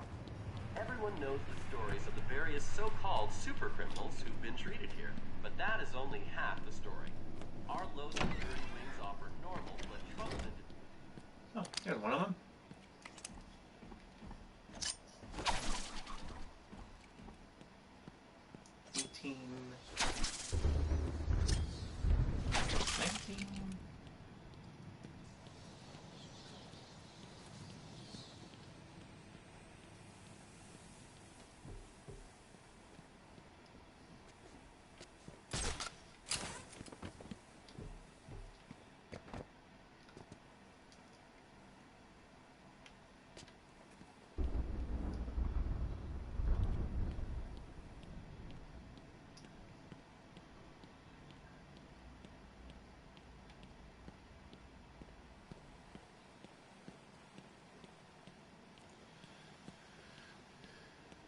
Well, it appears there's only one club.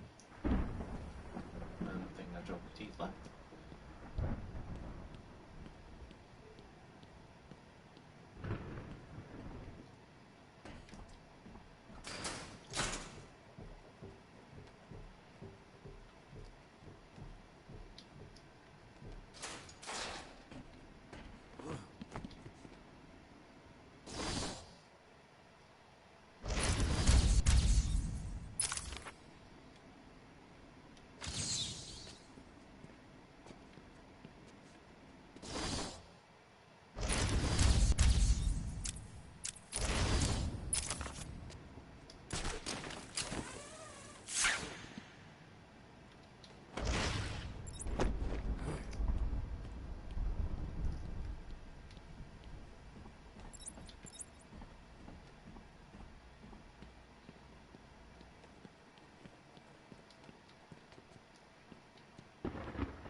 Huh.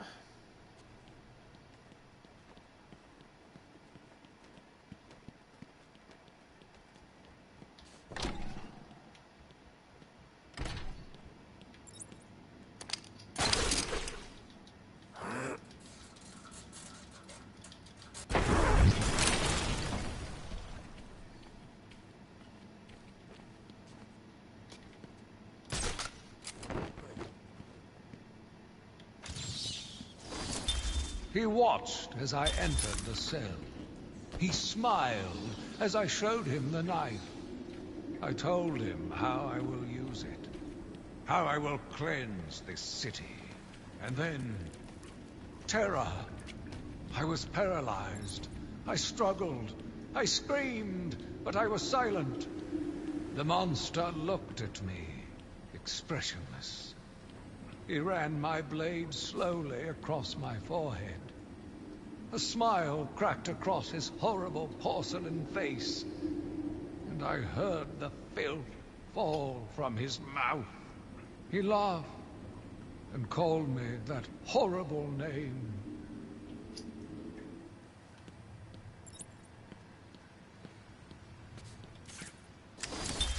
This is my final interview with Edward. I have gone as far as I can. I can no longer tolerate his mood swings and tantrums. I have more important work to be getting on with. He will be transferred to Dr. Weasley's care as of next week. Good morning, Doctor. How are you today? Fine, thank you, Edward. You're in a good mood. I'm always in rare spirits when I'm about to be released. Edward, you know you don't come up for parole for another 3 years. First thing I'll do is have dinner at that Italian place on 19th Street. Seriously, Edward. I only hope Joker hasn't completely trashed the city. Oh well, I'm sure I'll find out soon enough. Wait, have you been in contact with the Joker? He escaped Arkham weeks ago. And yet, one hears things. What things? What you heard? Oh, something about a surprise party for Batman. I forget the rest. You know Joker. Yeah. Edward, if you know anything, you've got to tell me. Lives could be at stake. What did Joker say? You forget, Doctor. I'm the one who asks the riddles. Rings offer normal but troubled individuals a safe haven for recovery. An extensive breakdown of our costs and healthcare packages can be found at the front desk or at www.arkhamcare.com/price. Only one tooth left. Except most major HMOs. Our website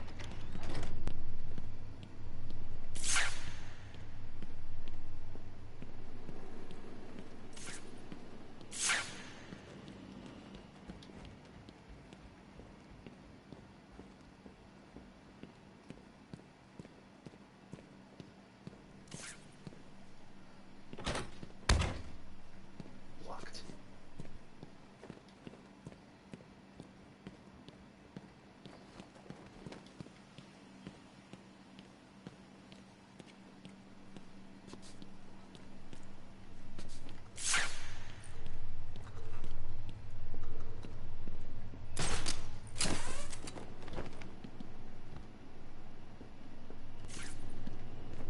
Just gotta keep an ear out.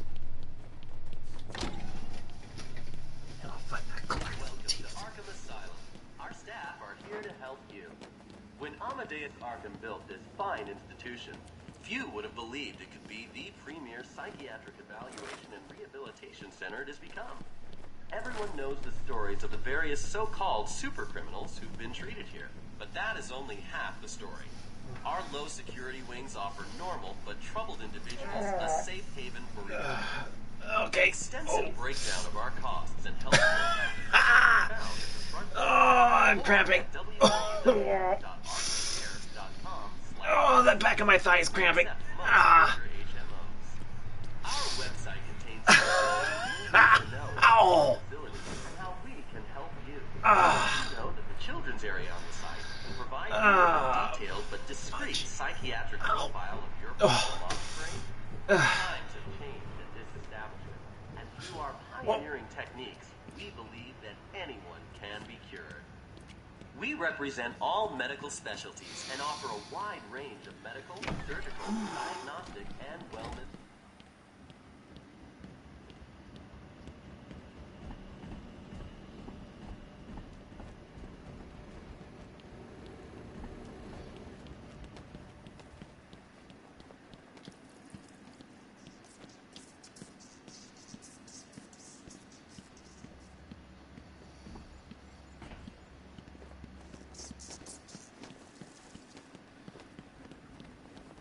I'm just looking for that one last Joker thing of Joker teeth. Welcome to Arkham Asylum.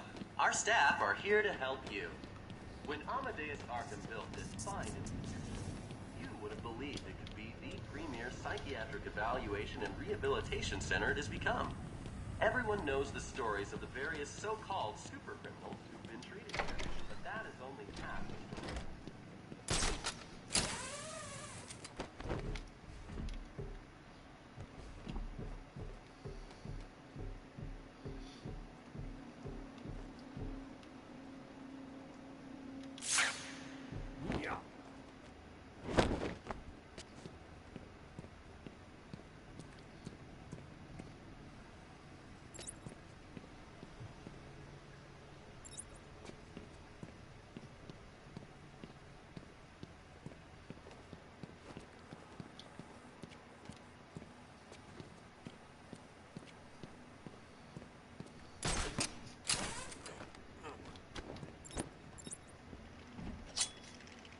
Oh, here it is.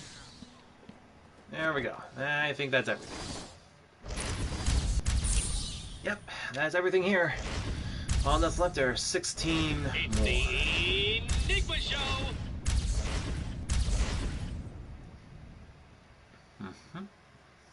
And they are all situated within the penitentiary.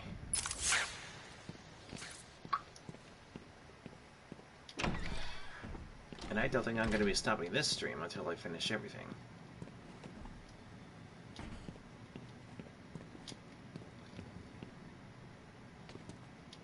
Fireworks?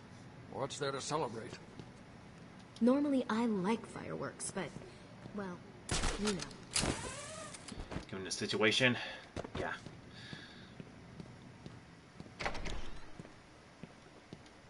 Welcome to Arkham Asylum. Our staff are here to help you. When Amadeus Arkham built this fine institution, few would have believed it could be the premier psychiatric evaluation and rehabilitation center it has become. Everyone knows the stories of the various so-called super criminals who've been treated here, but that is only half.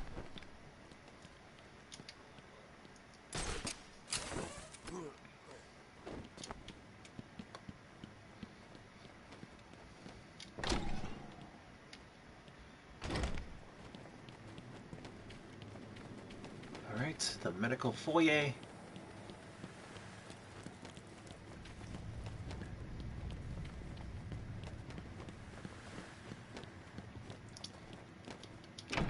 Alright, back outside we go.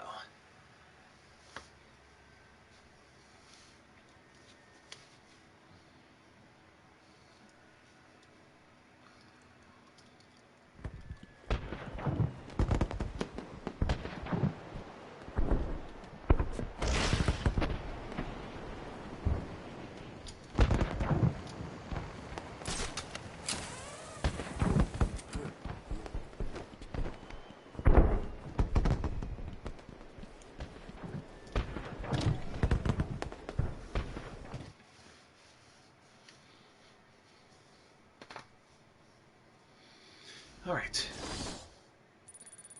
Okay, so I've already found the map for this, so... How do you reflect on your successes and failures, Batman? Reflect, like a mirror of some sort. Let's...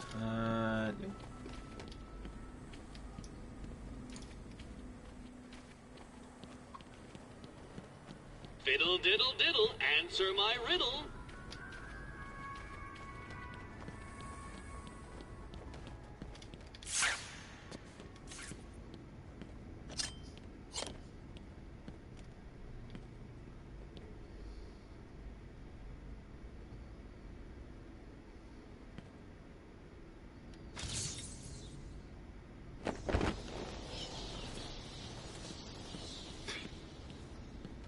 Riddle was simple child's play.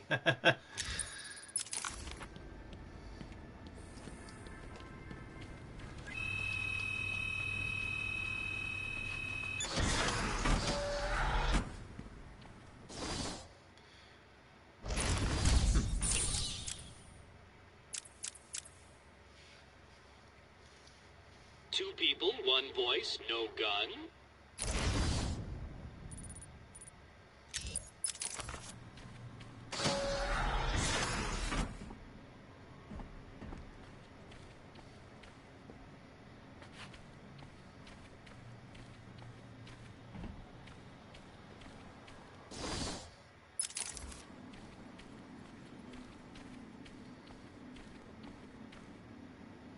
No challenge is too great for me.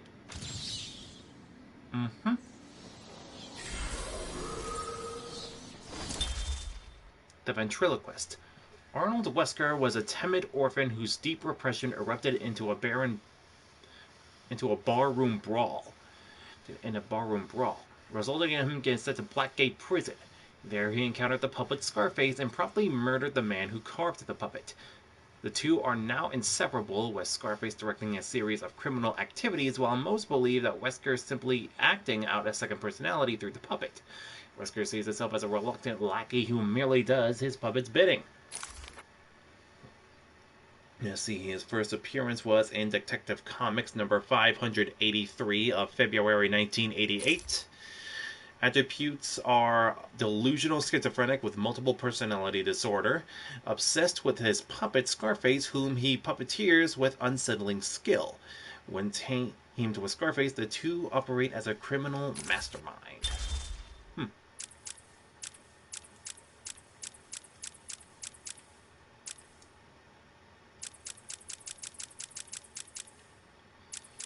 So there are 3 more biographies left. 3 biographies and 4 trophies. This room is the end of days for even the most celebrated killer.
But that's impossible!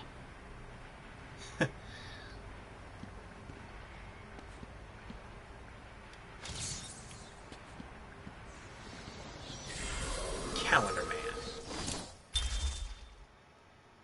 Fixated on the calendar, Julian Day became Calendar Man, a villain who timed and tied his crimes thematically to certain holidays throughout the year, often leaving clues by which he could be caught. Gotham City's hopes for a day off are often clouded by the knowledge that any holiday of note is likely to be shadowed by the Calendar Man's presence.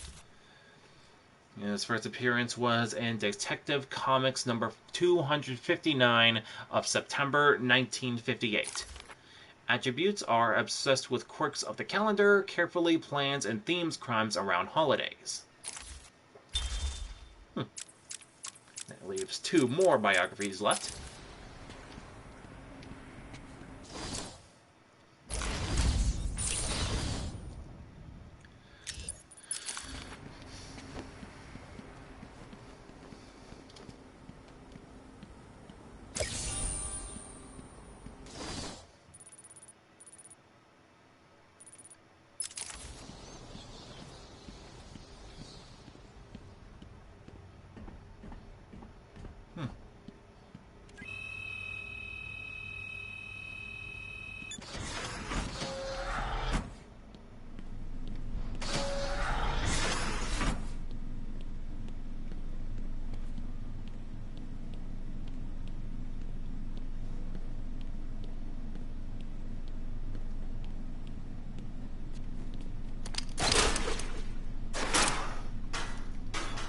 Diddle diddle, time for a riddle.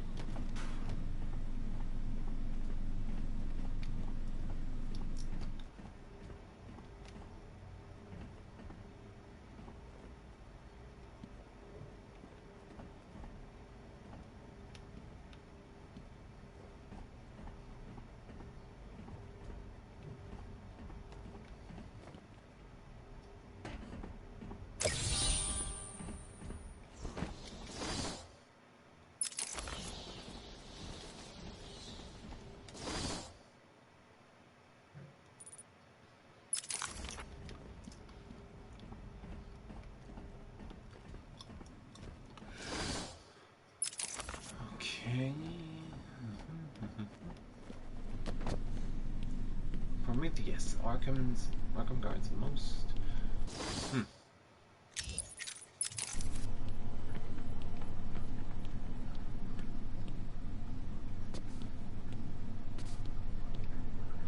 Can't clear the gas. Nothing's working.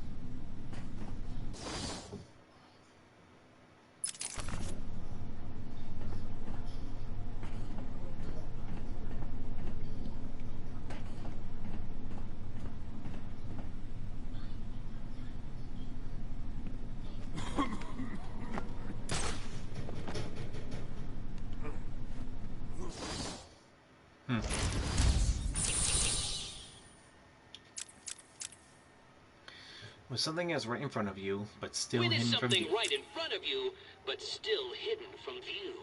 Prometheus.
You know that?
Oh, right. It's because I opened up the wrong thing. Doy. Hmm.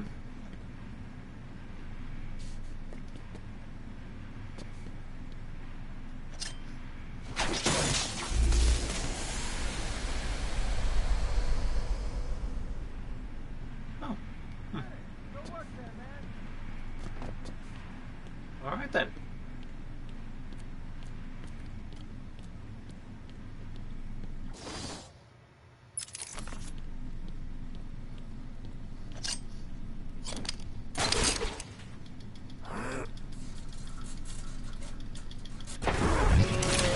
Go.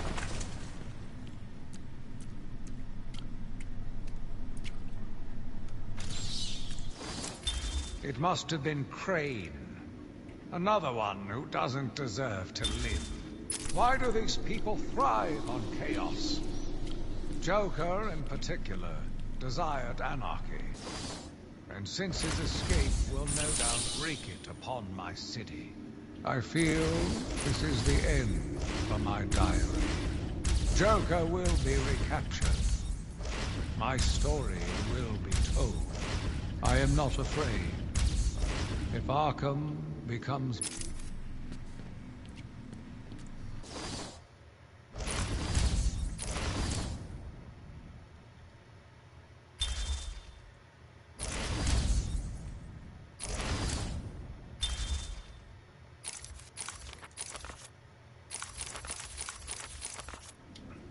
It must have been Crane. Another one who doesn't deserve to live. Why do these people thrive on chaos? Joker, in particular, desired anarchy. And since his escape will no doubt wreak it upon my city, I feel this is the end for my diary. Joker will be recaptured. My story will be told. I am not afraid. If Arkham becomes my cell, then I will know I did my best. I will be remembered. Alright, so, character biography, Prometheus. A dark reflection of Batman. Prometheus was raised by criminals who were gunned down by policemen right in front of him. Dedicating his life to destroying the law, Prometheus traveled the world and trained in the ways of murder. Clad in an armored suit that maximizes his natural skills, he is a master assassin whose physical and mental abilities rival Batman's own. Okay, so his first appearance is in Prometheus #1, December of 1997. Attributes feature pathological need to kill law officers, trained to peak physical and mental levels, arsenal of weapons, and deadly gadgets. There's only one left.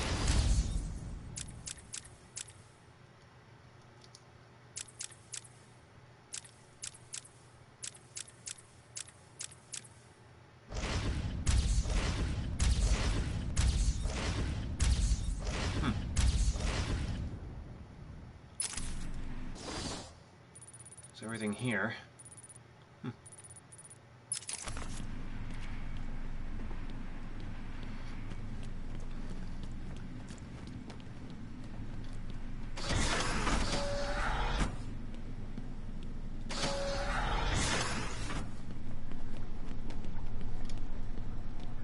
What are all those bangs?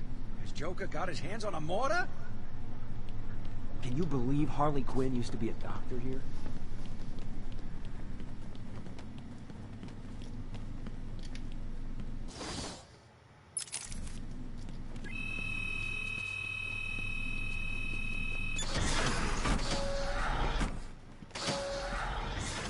Alright, so I have to run across the main cell block over to the other block.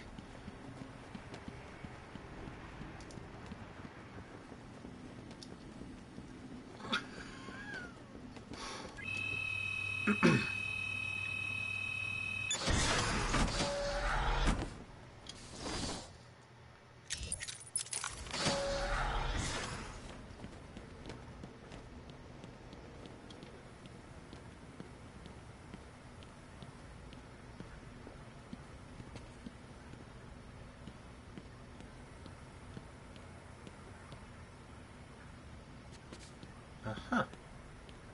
I see.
There's gotta be some vents around that I can use.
I am the spirit of Amadeus Arkham. Even though Amadeus had long since passed, his spirit lived on, survived. I'm losing patience. You're cheating. You must be. Huh?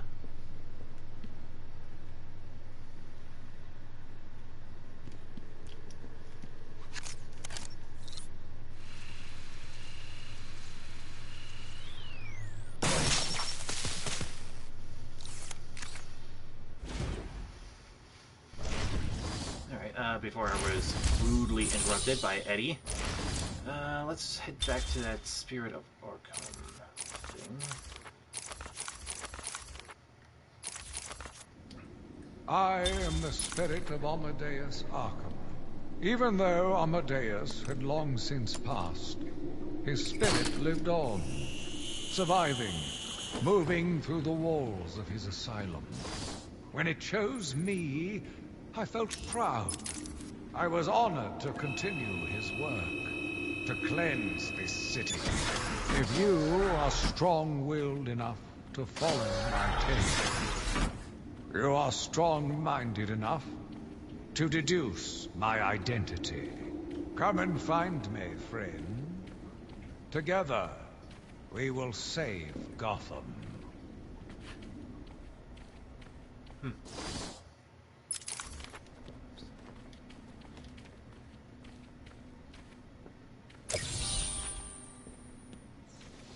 Alright then. Just two more.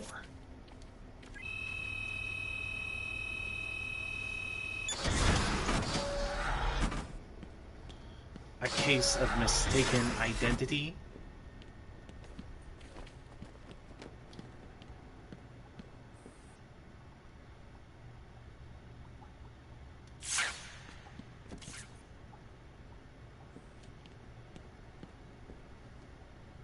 It's the Enigma Show! Clayface. Initially an actor in horror films, Carlo went mad when he learned a classic film of his was to be remade, with a different actor in the lead role. He took on the mask of the film's villain Clayface and killed several of the remake's cast and crew before being stopped by Batman and Robin.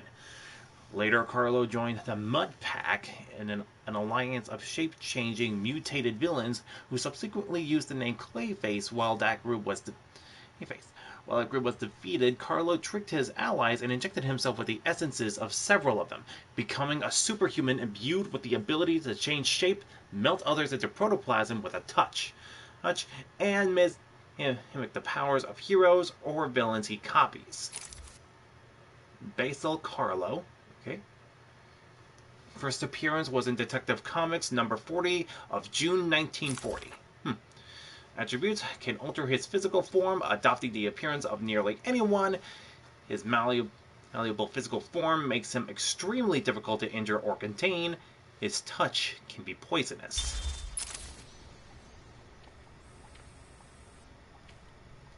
Why did the warden take off so quick?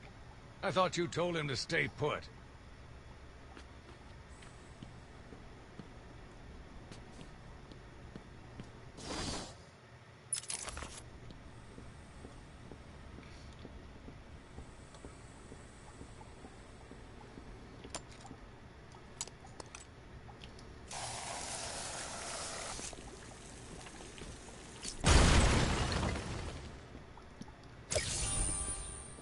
What? You did it? You must have cheated. Crack the There is no enigma. way you could have beaten me. Well, you asked for it, Batman. My final challenge for the whole of Gotham is just seconds away. What? Sirens. The police. You cheated, Batman. You couldn't have outsmarted me. Please, open up! No. They should open the door now! No! Down on the ground! Down on the ground! No! Tell me, how did you work out where I was? Do you hear me? I, Edward Nigma,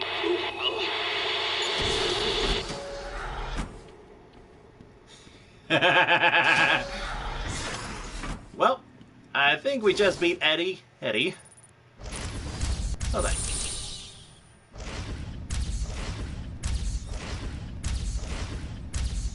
Yep.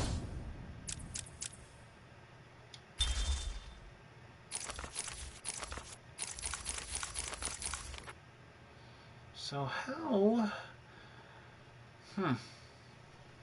Where's that final one, anyways?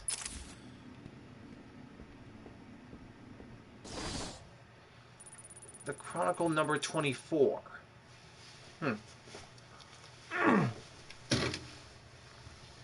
Chronicle 24, I think it was.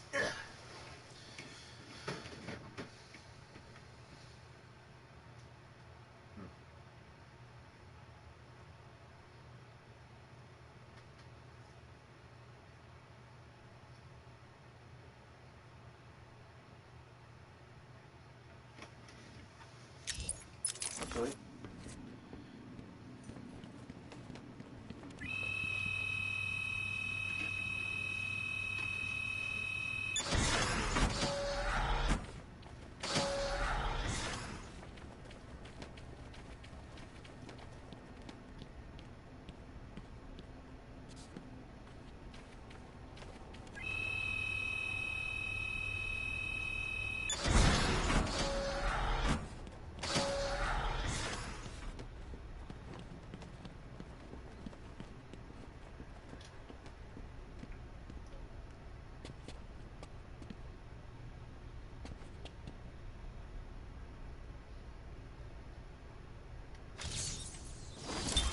My name is Quincy Sharp, the spirit of Amadeus Arkham. You have done well to decipher my story, and I pray it has helped you on your path.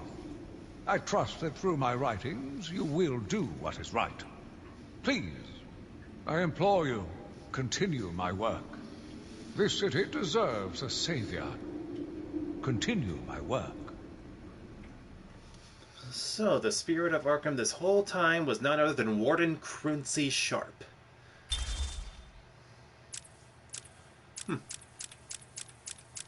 Alright, well, we have every single character biography. We have completed all of Riddler's challenges. And with that, as well as every single upgrade in the book. And I guess with that, the moment I'll step outside, and then I'll end the stream. So yeah, that's basically everything.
Alright.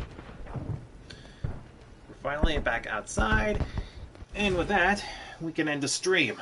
Whew. Boy, that was one heck of a stream. This is by far one of my longer episodes of Batman Arkham. So, Arkham Asylum. So, before I end the stream, I'm gonna send you guys off on a raid. Alright, so let me just see who we have.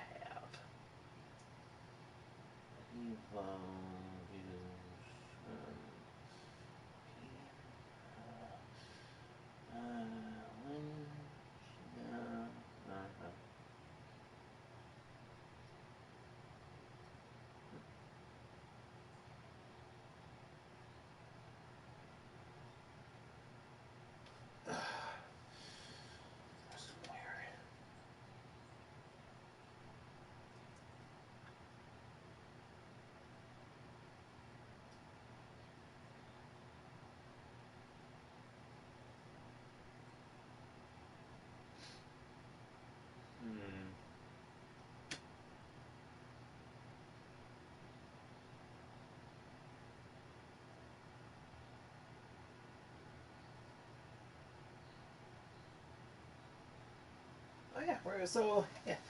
Okay, so we're gonna go on and raid Whiskey Dingo. Yeah, so, anyways, if you happen to have found us on YouTube, like the video, leave a comment, subscribe to the channel, all that sort of jazz. And check out the description, check out the other links in the description. And with that being said, thank you all for coming on over, and I'll see you guys next time. Bye-bye.